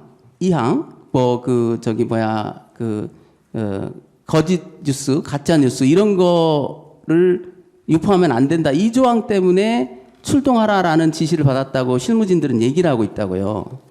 그러면 포고령 위반이면 적어도 군사경찰이 나가서 뭐 하더라도 해야지 방첩사 수사관이 할 수 있는 것은 아니지 않나요? 그런 거에 대해서 미리 검토하신 게 있나요? 그 구체적인 사항은 형사재판에서 말씀드리겠습니다. 자, 그럼 한 가지만 제가 짧게 묻겠습니다. 계엄이 선포된 직후나 직전이나 윤비나 법무실장하고 계엄과 관련된 문의를 하신 적 있나요? 그것도 마찬가지로 형사재판에서 드릴 말씀이 있습니다. 네, 이상입니다. 11월 30일 날 국방장관 공관에서 현안 보고하고 장관하고 몇 사람이 저녁 식사하고 그러셨죠. 그 자리에서 계엄 얘기 나와가지고 아까 증인이 조서에 적히기로는 뭐 책상을 탕 치고 고성 이랬는데 언성이 조금 올라갔다 정도는 인정을 하셨어요. 그 계엄 반대하셨다는 얘기지 않습니까? 뭐 계엄에 대해서 저는 부정적인 소신을 가지고 있습니다. 네. 근데 지금 실제로 계엄 선포가 된 게 그 3일 뒤입니다. 그 3일 사이에 앞에 3일 전에 계엄 부정적이셨던 이유는 뭐였습니까? 그런 저는 그 군인으로서 군인의 관점으로서 계엄에 대한 제 소신이 있습니다. 네. 군인은 어떤 작전 임무를 수행하기 위해서는 반드시 철저히 훈련을 해야 됩니다. 그런데 계엄과 관련해서 군인들이 훈련하는 가장 통상적이고 일반적인 형태는 평시에서 전시로 전환되는 과정 속에서 계엄이 선포될 것이다 네. 라는 것을 가정하여 네. 거기에 맞게 훈련을 합니다. 네. 이러한 군의 상태와 이런 군의 준비 상태 이런 것들을 들어서 제가 장관님께 계엄에 대한 제 부정적인 소신을 말씀드린 겁니다. 증인이 보시기에 그 당시의 상황은 그런 상황은 아니었다는 거죠? 저희들이 평상시에 주로 훈련하는 그런 상황과는 뭐 맞지 않다고 저는 생각했기 때문입니다. 실제로 계엄 선포가 된 거는 3일 뒤인데 그 사이에 그런 객관적인 상황에 변동이 생긴 건 없죠? 저는 대통령님께서 이 현실 인식을 어떻게 하시고 그다음에 거기에 관한 어떤 이 헌법이 허락하는 범위 내에서 당신께서 가지고 계시는 솔루션을 생각하시는지 거기에 대해서 저보다 훨씬 정보가 많으시기 때문에 그 부분을 평가할 만한 입장에 있지 않습니다. 네, 좋습니다. 아까 체포 대상자를 장관이 불러준 거는 그렇다고 하셨는데 이게 숫자가 뭐 14명도 14명 얘기하는 사람도 있고 15명 얘기하는 사람도 있긴 한데 어쨌든 10명이 넘어가는 것 같아요. 그 명단 들으면서 어디 받아 적으셨을 거 아니에요? 그 체포 대상자라고 제가 확정적으로 말씀드린 바도 없고 네. 그러한 용어 사용 자체도 그 형사법원에서 다 다퉈봐야 그럼 뭐 되는 위치 추적 대상자라고 하십시다. 그 위치 추적 대상자 명단을 어디다 적으셨어요? 그것도 마찬가지로 형사법정에서 말씀드리겠습니다. 이 사람들 위치 추적하는데 왜 국회로 출동하신 거죠? 그 사항도 형사법정에서 말씀드리겠습니다. 이 계엄 상황이 종료된 후에 증인의 부하 군인들한테 내가 명령이나 지시를 내린 거하고 왜 다르게 움직였냐 이렇게 부하들을 문책한 경우 있었습니까? 어떻게 해요? 내가 지시나 명령 내린 거하고 왜 다르게 움직였느냐 그런 사유로 부하들을 문책한 경우가 있었냐고요. 언제요? 계엄 끝나고? 계엄 상황 종료된 후에 없습니다. 없었습니까? 그러면 증인이 보시기에는 이 부하들이 평소에 훈련한 대로 그날 증인의 지시를 다 잘 이행했다고 보시는 겁니까? 그 변호사님, 군인들이 훈련했다라는 부분을 제가 앞서서 예를 들어서 말씀드린 것은 A부터 Z까지 모든 절차를 그렇게 했다는 것이 아니라 중간중간에 이루어지는 그 여러 단계들이 본인이 입에 배고 본인이 네, 그 행동하고 말씀은 나와 아까 이런 것들이 예, 들어갔다는 예, 뜻입니다. 예. 예. 그 선거 보전과 관련해서 좀 여쭤볼게요. 시간이 있으니까. 이게 굉장히 국가적으로 중요한 문제 아닙니까? 지금 이 부정선거가 있다고 믿는 많은 사람들이 지금 굉장히 분노하고 있는 이런 상황인데요. 증인께서는 여러 번 대통령, 국방장관과 회식도 하시고 저녁도 하시고 굉장히 깊은 얘기를 나누신 것 같아요. 그건 맞죠? 그 부분도 조금 제가 드릴 자, 말씀인데요. 그래서 물어보는 겁니다. 예. 왜냐하면 그 부분이 굉장히 큰 예, 그래서 오해를 하고 계시기 자, 때문에 지금 시간이 말씀드립니다. 없으니까 예. 제가 이렇게 물어볼게요. 저는 대통령님과 자, 편하게 선관위로 앉아서 식사를 하고 그럴 만한 네, 위치에 자, 있지 않습니다. 네, 알겠습니다. 선관위로 그 방첩사 요원들이 출동을 할 때 상황들을 보면 뭔가 부정선거가 있었다라는 확신이 있었던 것 같아요. 혹시 증인이 느끼시기에 대통령이나 국방장관이 이 사유로 선거가 부정선거였다라고 믿는 것 같았습니까? 뭐 그 부분에 대해서는 저의 느낌을 물어보시는 것 같은데 예. 뭐 이 자리가 느낌을 얘기하는 자리는 아니라고 생각합니다. 그러면 증인도 정성우 1처장뿐만 아니라 배정효라고 있죠? 밑에 부하 중에? 뭐 특정 부하들의 이름을 좀 거론 안 그러니까 하셨으면 예, 그분도 있잖아요. 네. 그러니까 부정선거가 있는지에 대한 검토를 정성우 1처장한테만 지시한 게 아니잖아요. 복수로 지시해가지고 복수의 보고서를 받으신 거 아닌가요? 그거는 사실관계가 완전히 다른 게 예. 그 중령이 그 대령의 부하입니다. 그래서 배정효 같은 과입니다. 아, 배정효 그 배모 담당자가 기한을 해서 만든 거를 정성우 1처장이 비서실장이 당시에 네. 보고를 하셨군요. 네네. 그러면 그 보고 내용에 대해서 증인께서는 어떤 판단하셨나요? 믿을만하다 이렇게 보셨나요? 저는 궁금했습니다.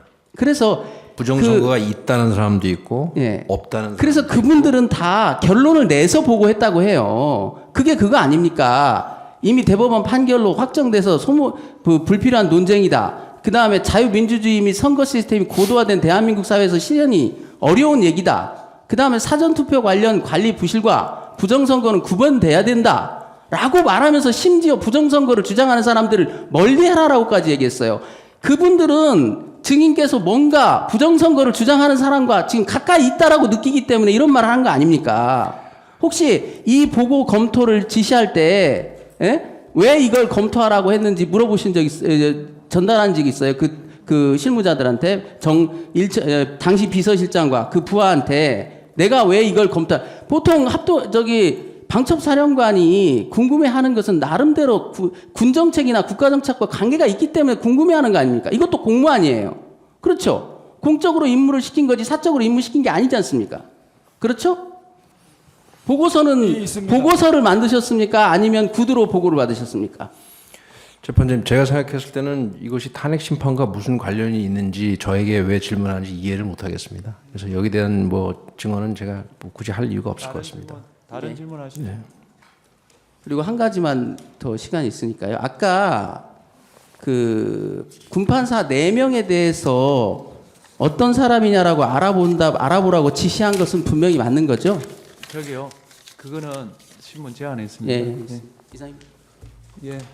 15분 재반대 신문하십시오.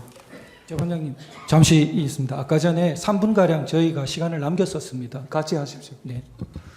18분 넣으세요. 예, 먼저 좀 질문하겠습니다. 그 사건 기록을 최근에서야 받아 보셨다고 네. 하셨습니다. 그죠? 예. 보면은 수사기관에서 진술을 하셨던 것들이 일부는 약간 그 뒤에 진술한 거랑 내용이 틀린 부분이 좀 있습니다. 그러면 앞에 한 진술과 뒤에 부분에 한 진술이 차이가 나는 부분은 어떤 부분들인가요? 그냥 그것도 무슨 제가 전문적인 법률인이 아니기 때문에 어떤 표현을 해야 될지 모르겠는데 예. 상식적으로 봤을 때 제가 조사를 6번인가 7번인가 받았습니다. 그런 상황에서 어떻게 모든 것을 다 기억하고 모든 것을 다 설명할 수 있겠습니까? 그때마다 생각이 좀 바뀌더라고요. 왜 기억에 혼선도 있고 기억이 새롭게 나기도 하고 그래서 그때 있는 그대로 그 제한되는 환경 내에서 제가 말씀을 드린 것이지 그런 취지라고 이해해 주시면 좋을 것 같습니다. 예, 알겠습니다. 아까 사이버 관련돼서 수사한 경험을 증언하려고 하니까 이제 막았는데요. 예, 아까 그 말하고 싶으신 게 뭡니까? 이 사이버 관련해서 제가 드리고 싶었던 말씀 중에 하나가 저는 방첩사령관으로서 지난 1년 동안 사이버 관련된 여러 건의 조사, 수사, 사건 이런 것들을 실제로 지휘를 했습니다. 다시 말씀드리면은 사이버와 관련한 법적인, 기술적인 상식이 있다는 그런 뜻입니다. 예를 들어서 서버를 떼와라. 서버가 요만한 PC 한두 개 크기입니까? 서버는 기본적으로 큰 방 서너 개 가득 차 있다는 것을 저는 당연히 알고 있습니다. 근데 서버를 떼어라. 그건 말도 안 되는 소리죠. 다만 그렇게 진술한 저희 정 장군의 말을 뭐 저는 정면으로 반박하고 싶지 않고 여러 가지 그런 상황에서 그 사람은 되게 신중하고 현명한 사람입니다. 그래서 여러 가지 상황에서 서로 미스커뮤니케이션이 있었을 거라고 생각하고 그래서 그런 것은 형사재판에서 좀 따져보기를 바라는 마음에 그런 말씀을 드리는 것입니다. 뭐 서버를 카피해라 이것도 마찬가지입니다. 제가 법률적이고 기술적인 상식이 있는 사람입니다. 뭐 그 점을 말씀드리고 싶었습니다. 예. 아까 홍자호과 관련돼서 홍자호는 증인이 위치 파악을 좀 해달라고 요청을 했다고 하는데 국정원 같은 경우에는 수사권이 없어서 위치 파악이나 이런 것들을 할 수가 없지 않나요? 가급적 홍자원 씨 얘기는 제가 별로 하고 싶지 않습니다. 예, 알겠습니다. 한 가지만 더 여쭤보겠습니다. 계엄 전에 대통령님과 총 몇 번 만나셨습니까? 대통령님을 제가 뵌 거에 대해서 이 세간에 좀 잘못 알고 계신 부분을 좀 분명히 정정을 하고 싶습니다. 제가 대통령님을 뵐 때 무슨 뭐 편안하게 앉아서 뭐 차를 마시고 식사를 하고 뭐 그렇게 흔히 알 수도 있는데 저는 삼성 장군이고 국군 방첩사령관이고 대통령님은 국군 통수권자십니다. 편한 사이가 아닙니다. 굉장히 부담스럽고 어려운 자리입니다. 그런 자리에서 군과 관련된 간첩 사건들, 간첩 혐의가 있는 사건들, 북한, 중국 관련된 여러 가지 군과 관련된 일이 있어서 그런 것들을 대통령님께 보고드리는 자리가 제 주 일이지 제가 어떻게 감히 국군 통수권자를 뭐 그렇게 편하게 대했다. 그건 완전히 잘못 알고 계신 겁니다. 그런 자리에서 그런 공식적인 자리에서 대통령께서 하시는 말씀을 간간히 들은 것 뿐입니다. 이 상황을 좀 정확히 이해해 주시기를 제가 간곡히 말씀드립니다. 네, 잠시 질문 좀 드리겠습니다. 예, 방첩사의 간부 구체적으로 이제 이름을 거론하시는 거 꺼리시니까 이제 그냥 간부라고 하겠습니다. 그 간부분이 검찰에서 조사를 받으면서 이렇게 말을 할 때 중간에서 이렇게 아까 전에 이름이 나온 김대우라는 그 분 바로 밑에 있는 분입니다. 그분이 이제 자기가 체포 명단이라는 말은 한 번도 사용하지 않았습니다. 이렇게 진술을 합니다.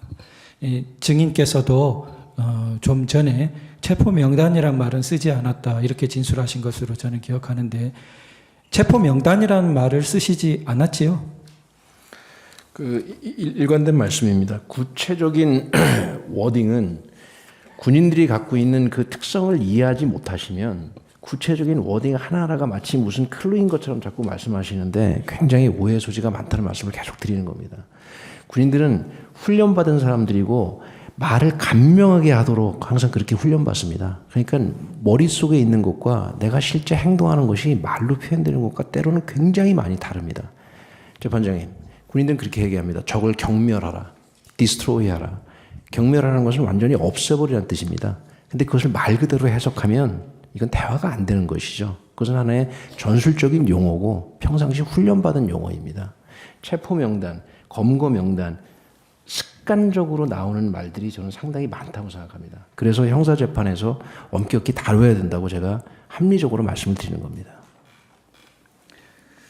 네, 방첩사의 임무 중에는 정보 임무가 있으니까 정보 임무라는 것은 김용현 국방부 장관이 표현했던 동정 파악이라든지 이런 임무와 상당히 통하는 업무 아닙니까? 무슨 임무요? 그러니까 방첩사의 기본 임무 중에 평소에 정보라는 분야가 있으니까 정보요? 예. 그런 것을 조금 확장해서 볼 때는 김용현 장관께서 이제 지난번 여기 법정에서 우리 심판정에서 동정 파악에 대해서 내가 이렇게 좀 지시를 한 적이 있다 이렇게 말씀을 하셨는데 이제 어떤 사람의 동태, 동정 이런 것을 파악한다는 그런 업무가 뭐 방첩사가 기본적으로 좀 가지고 있던 업무하고 업무 상관성이 조금 있냐 이런 취지입니다. 그 부분은 바로 이 즉답으로 답변드리기가 좀 어렵습니다. 왜냐하면 뭐 상대방이 민간인이냐 군인이냐 여러 가지 따져봐야 될 부분이 많기 때문에 그건 좀 즉답으로 말씀드리기가 곤란합니다. 네. 이 방첩사 또 다른 주요한 간부 중에 이렇게 그 말씀이 이제 역시 그 수사기관에서 조사를 받으면서 한 진술 중에 우리가 해집고 들어가서 잡는 게 아니다 이렇게 그 표현을 해요. 이런 부분이 상당히 여러 사람들의 진술에 이렇게 공통적으로 나타납니다. 방첩사 요원들이 이렇게 잡는 게 아니다 이런 표현이 많이 나와요. 혹시 관련해서 하시고 싶은 말씀은 없으십니까? 바로 그 부분 때문에 제가 말을 조심하는 겁니다. 저 밑으로 내려가면서 현장에서 실제 움직이는 사람들은 다 수사관들이고 그분들은 수십 년 했던 베테랑들입니다. 그 사람들의 진술서 수십 장을 이번에 증거 자료 하면서 이번에 저도 처음 봤습니다. 수십 장의 현장 수사관들의 진술을 보면서 제가 구체적으로는 형사재판에서 말씀드리겠지만 생각한 바는 완전히 다릅니다. 네. 법적으로 생각하고 엄청 신중하게 하고 그래서 그런 것들을 이번에 정말 좀 많이 봤습니다. 그 전에는 몰랐습니다. 그러나 기대한 바대로 행동했더라고요. 네. 그 조금 다른 거 묻겠습니다. 그 방첩사 소속에 868 부대가 있지요? 네. 그 평소 임무는 어떤 것입니까? 868 부대에 대한 오해가 많습니다.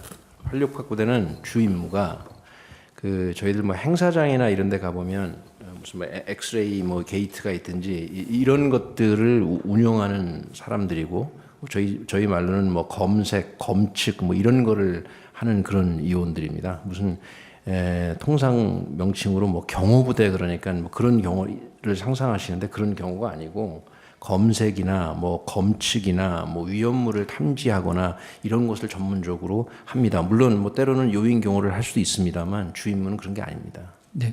그러면은 이 868 부대의 그 지휘관은 폴란드 출장을 갔다는 것이 이제 좀 모두에 나왔었는데요.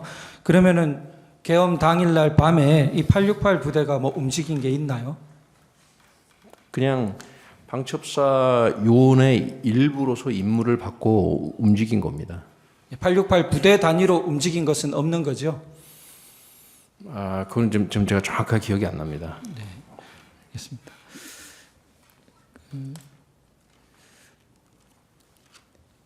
네, 일단 여기까지 하겠습니다.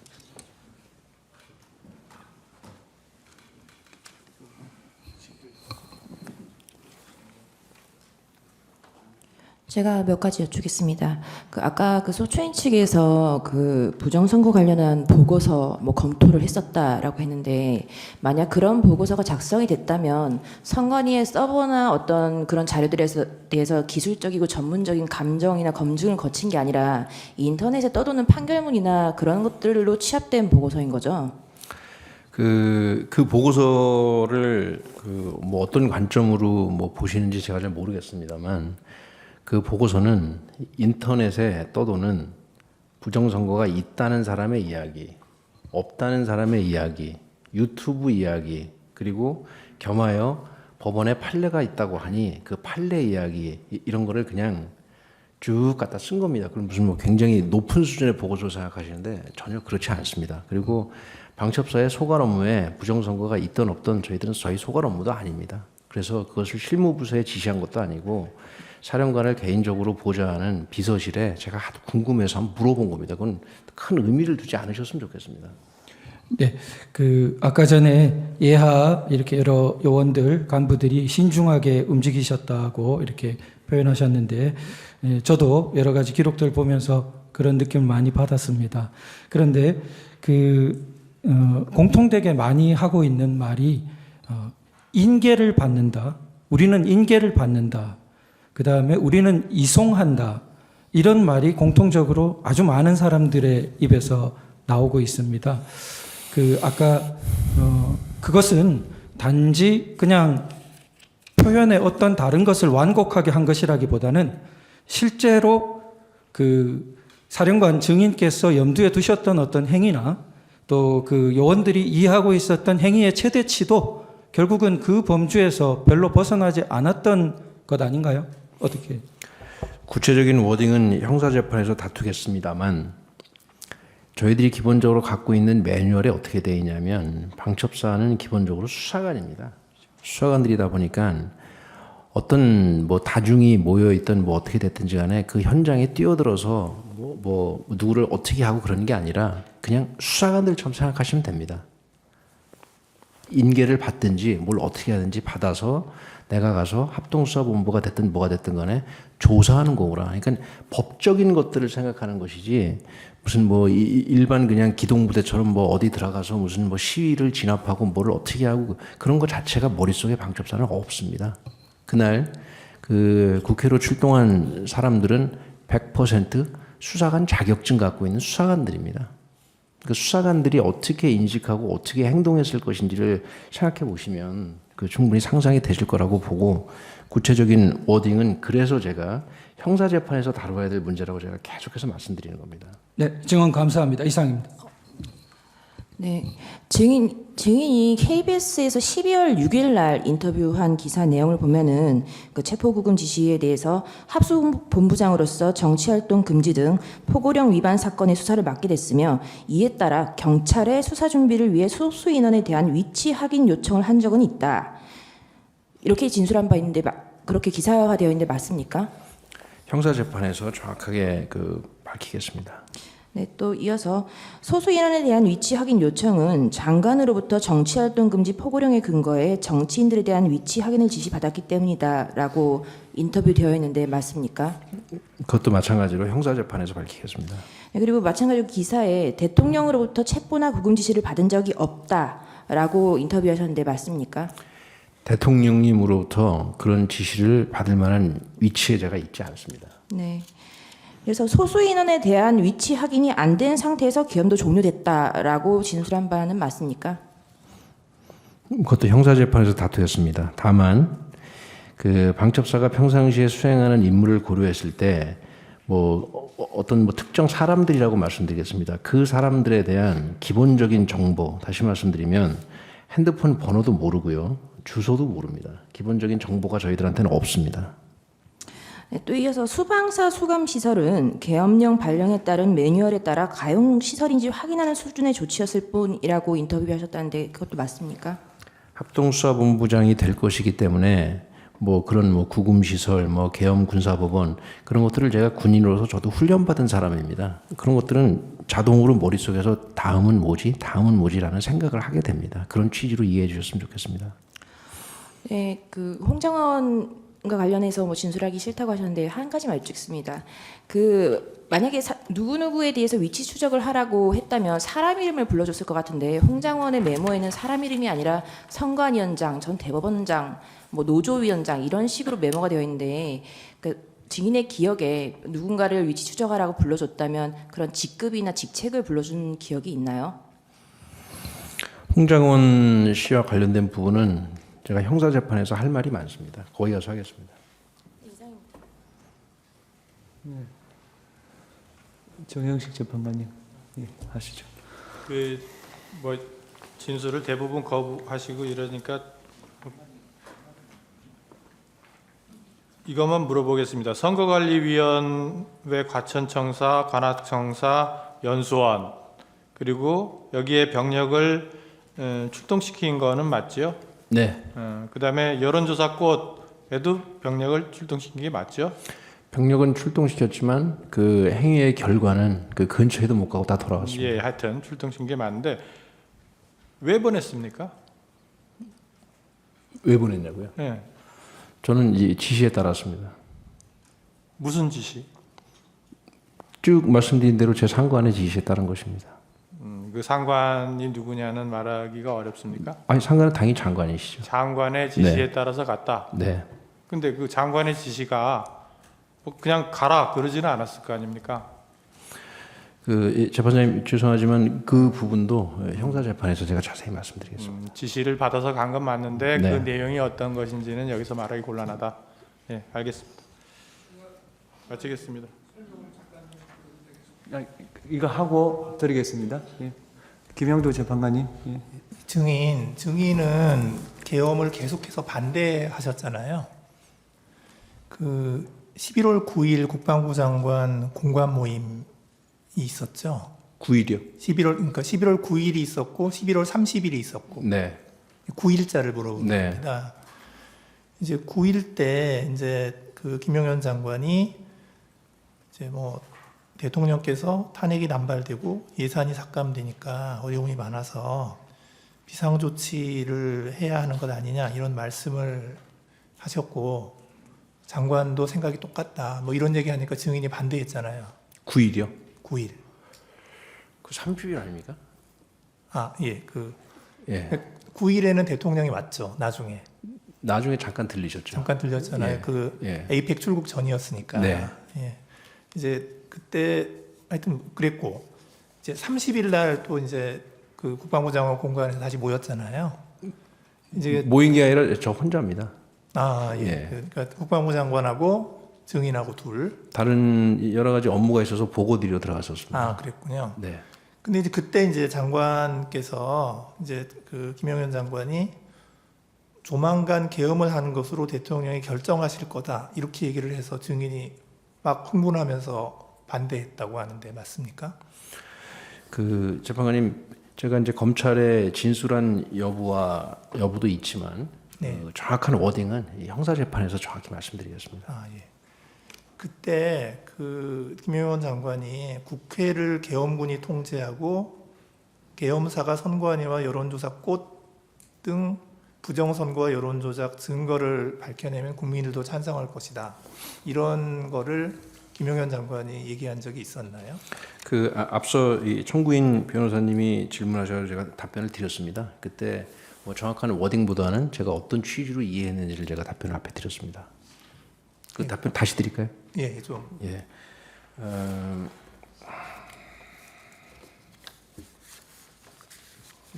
죄송합니다. 제가 일일이 기억을 못해서 좀 메모를. 그러니까 이제 제가 묻고 싶은 거는 네. 국회를 계엄군이 통제해야 된다 이런 얘기가 있었냐고요. 국회를 계엄군이 통제해야 한다고요? 예, 그 장관이 그런 얘기를 한 적이 있었느냐? 그 구체적인 워딩은 제가 이 검찰의 진술한 바도 있지만 이 형사재판에서 이 피고인된 입장에서 정확히 좀 따져보고 싶습니다. 예, 그 선관위와 여론조사 꽃 등의 그 뭐 부정선거 여론조작 증거를 밝혀내야 된다 이런 얘기도 혹시 들으셨나요? 마찬가지로 형사재판에서 말씀드리겠습니다. 그 자리에서도 이제 증인은 계엄은 절대 안 된다고 반대하신 거죠? 제가 계엄에 반대하는 뭐 정확히 말씀드리면 부정적인 소신은 군인으로서 부정적인 소신을 말씀드린 것입니다. 앞서 누차 말씀드린 것처럼 군인은 작전을 수행하기 위해서 철저히 훈련을 하는데 군의 훈련 상태는 어떠한 상황이다라고 말씀드린 것입니다. 평시에서 전시로 전환되는 과정 속에서 늘상 계엄은 선포될 것이다라는 가정하에 훈련을 하기 때문에 그런 준비 상태나 그런 군의 상태를 말씀드리면서 제 소신과 견해를 말씀드린 겁니다. 예, 이상입니다. 예, 말씀하시죠. 예. 아까 그거는 제가 그냥 설명을 드리겠습니다. 선관위에 좀 보내라고 한 것은 제가 김용현 장관에게 얘기를 한 겁니다. 물론 제가 검찰에 있을 때부터 선거 그 사건 그리고 선거 소송에 대해서 이제 쭉 보고를 받아 보면은 이런 일단 이 투표함을 개함을 했을 때 여러 가지 그 상식적으로 납득이 안 가는 이런 엉터리 투표지들이 이제 많이 나와 있기 때문에 뭐 부정선거라는 말은 쓰는 사람마다 물론 다릅니다만은 이게 좀 문제가 있겠구나 하는 생각은 제가 해왔고요. 근데 이제 2023년 그 10월에 국정원으로부터 한 3차례에 걸쳐가지고 중앙선관위 그 전산 그 시스템에 대해서 자기들이 점검한 거를 보고를 받았는데 정말 많이 부실하고 엉터리였습니다. 그런데 이제 국정원에서는 그때도 이거를 충분히 다 보여준 게 아니라 아주 일부만 보여줬다. 제가 그때 보고받기에는 한 5% 정도 장비만 보여줬다라고 했기 때문에 제가 김용현 장관한테 계엄을 이제 아마 금요일 11월 한 29일 내지 30일쯤 됐던 것 같은데요. 감사원장 탄핵 이제 발의한다는 얘기가 나오면서 이제 계엄 얘기를 했습니다. 그런데 하게 되면 그 계엄법에 따라서 국방장관과 그 지휘를 받는 계엄사가 계엄 당국이 계엄 지역 내에서의 행정사법 사무를 관장하게 돼 있기 때문에 이거는 무슨 범죄의 수사 개념이 아니라 선관위에 들어가서 국정원에서 다 보지 못했던 선관위의 전산 시스템이 어떤 것들이 있고 어떻게 이것이 가동되고 있는지를 스크린을 하라. 그렇게 해서 이제 계엄군이 들어간 것으로 저는 이제 알고 있는데 제가 이제 계엄 해제를 하고 나가지고 언론에 보니까 저도 방첩사나 사이버사가 투입이 된 줄 알았는데 이 정보사가 들어가고 나머지는 뭐 근처에 있으면서 들어가지 못하고 왔다고 하는 보도를 제가 봤습니다. 그래서 제가 그때는 김용현 장관이 구속되기 전이라 이게 정보사가 갔느냐 하니까 IT 요원들이 거기가 좀 실력이 있어서 그렇게 보냈습니다. 라고 이제 보고를 받았고요. 그래서 아마 방첩사는 저 근처까지 갔다가 이제 못 들어갔을 것이고 그 여론조사 꽃도 제가 가지 말라고 이제 아마 그게 자기들 그 계획에는 있었는지 모르겠는데 제가 그거는 하지 마라 그래서 가다가 거기는 이제 중단했을 것이고요. 그리고 이거는 이제 포고령에 따른 수사 개념이 아니라 행정사법 사무를 관장하기 때문에 정부 부처나 공공기관 같은 데는 계엄군이 들어갈 수 있다고 저는 판단했습니다. 그렇게 해서 기본적인 그 관계를 확인하는 것이고, 그 다음에 이제 지금 뭐 제가 그 장관에게 얘기할 때는 이거는 계엄의 형식을 빌린 대국민 호소고 국회 그 해제 결의가 있으면은 즉시 할 것이다라고 얘기를 하지만 저 역시도 그런 내용은 해제하고 설명을 해야지 저도 국무위원들한테 그 얘기는 계엄 전에는 얘기할 수가 없는 겁니다. 마찬가지로 국방장관도 지휘관들, 사령관들한테는 이 계엄은 곧 해제될 계엄이고 전체 군 투입은 얼마 안 된다. 이런 얘기를 안 하고 이제 필요한 그 대통령의 선포에 따라서 각자 맡은 업무를 하도록 했기 때문에 각자 정해진 매뉴얼대로 하다 보니까 전하 장관이 생각한 것 이상의 어떤 그 조치를 준비를 했을 수는 있습니다만은 지금 여기 방첩사는 이제 합수본으로 나가게 돼 있고 그리고 이제 육군참모총장은 계엄사령관으로 이제 발령을 이미 받았죠. 그거는. 그런데 합수본부나 계엄사령부가 그 조직이 만들어지기도 전에 국회의 해제 요구에 따라서 군 철수 지시를 하고 그리고 군 철수 지시하기 전에 벌써 제가 국무위원들을 부릅니다. 나와서 비상계엄 해제를 하려면은 국무회의를 해서 또 해제를 해야 되기 때문에 집에 들어간 국무위원들을 나오게 하고 그 시간까지 기다리기가 뭐해서 저 장관하고 계엄사령관을 불러서 저 군을 철수시켜라. 특히 국회에 있는 군은 이동수단이 도착하기 전이라도 무조건 경내에서 빼내라. 이제 이렇게 하고 그리고 기다려도 이제 저 국무위원들이 빨리 도착을 안 하니까 제가 먼저 브리핑룸으로 가서 군은 철수시켰고 이제 정족수가 채워지면 계엄 해제는 곧 한다 이렇게 이제 발표를 합니다. 그래서 지금 뭐 여러 가지 아까도 제가 말씀을 드린 게 아무 일도 안 일어났다는 말씀을 아까 드렸고요.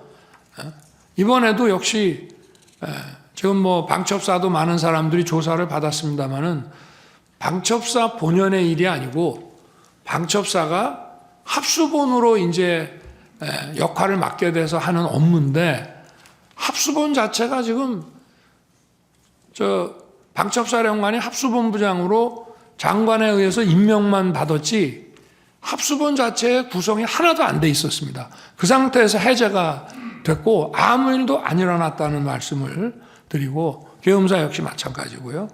그리고 이제 아까 그 선관위에 왜 가셨냐고 하는 문제는 제가 그래서 계엄법 7조에 따라서 행정사법사무를 관장하기 때문에 제가 평소에 의문을 가졌던 거, 또 2023년 10월에 국정원 보고를 받고 대단히 미흡하게 점검했다는 것 때문에 어떤 시스템이 있는지는 알아놔야 나중에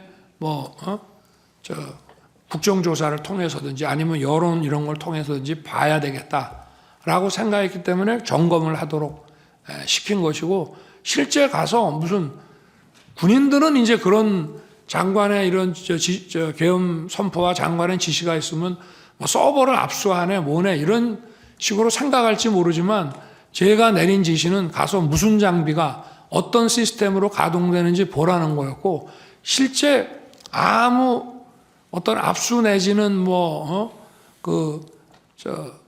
서버 압수라는 그 하드웨어뿐만이 아니라 그 안에 있는 어떤 소프트웨어나 이런 컨텐츠도 압수한 게 전혀 없는 것으로 저는 보고를 받았습니다. 그만큼 계엄은 신속하게 해제됐기 때문에 아무 일도 안 일어났다는 말씀을 드리고 싶습니다. 이상입니다. 말씀 잘 들었습니다.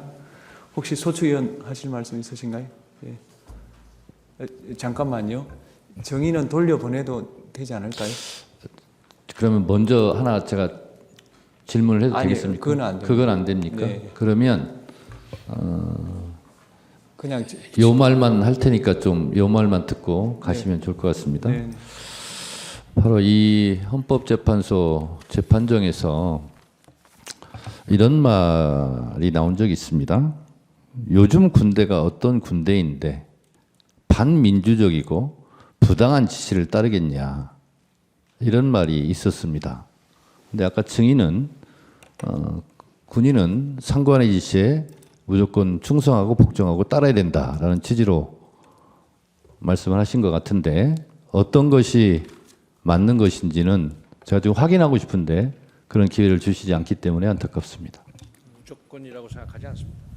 예. 무조건이라고 생각하지 않습니다. 아, 무조건이요? 예, 알겠습니다. 저 역시도 그렇게 생각합니다. 네, 가셔도 좋습니다. 네. 저 여인영 정인 오늘 오전에 또 재판하고 또 오후에 정인하고 고생 많으셨고요.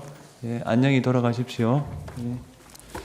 휴정하고요. 재판장님, 예. 요 얘기는 확인하고 보내드리고 조금 더 드려도 되겠습니까? 예. 그러려고 그랬습니다. 네. 네.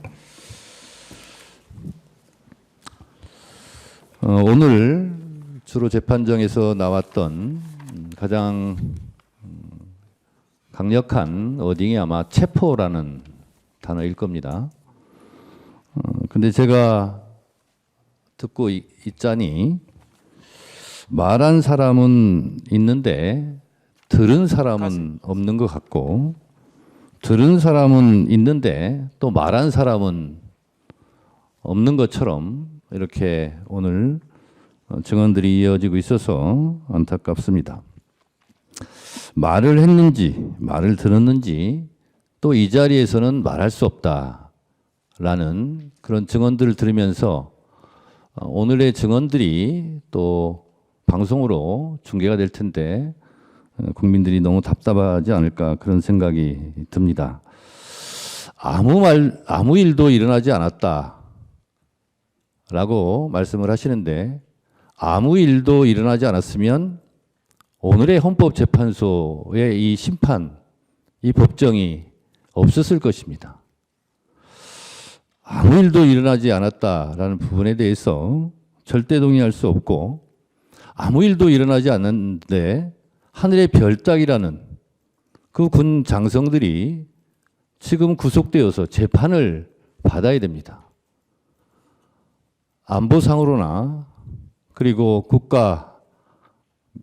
국가적으로나 국가적 큰 손실이 이렇게 일어났음에도 불구하고, 그리고 대통령이 탄핵되어서 또 구속되어서 탄핵 심판도 받고 있고 형사 재판을 받아야 되는 이런 엄청난 일이 벌어졌는데 아무 일이 일어나지 않았다는 부분에 대해서는 저는 동의하기가 상당히 어렵고 국민들도 그렇지 않을까 이런 생각이 듭니다. 이상입니다. 예, 휴정하고 6시 45분에 속개하겠습니다.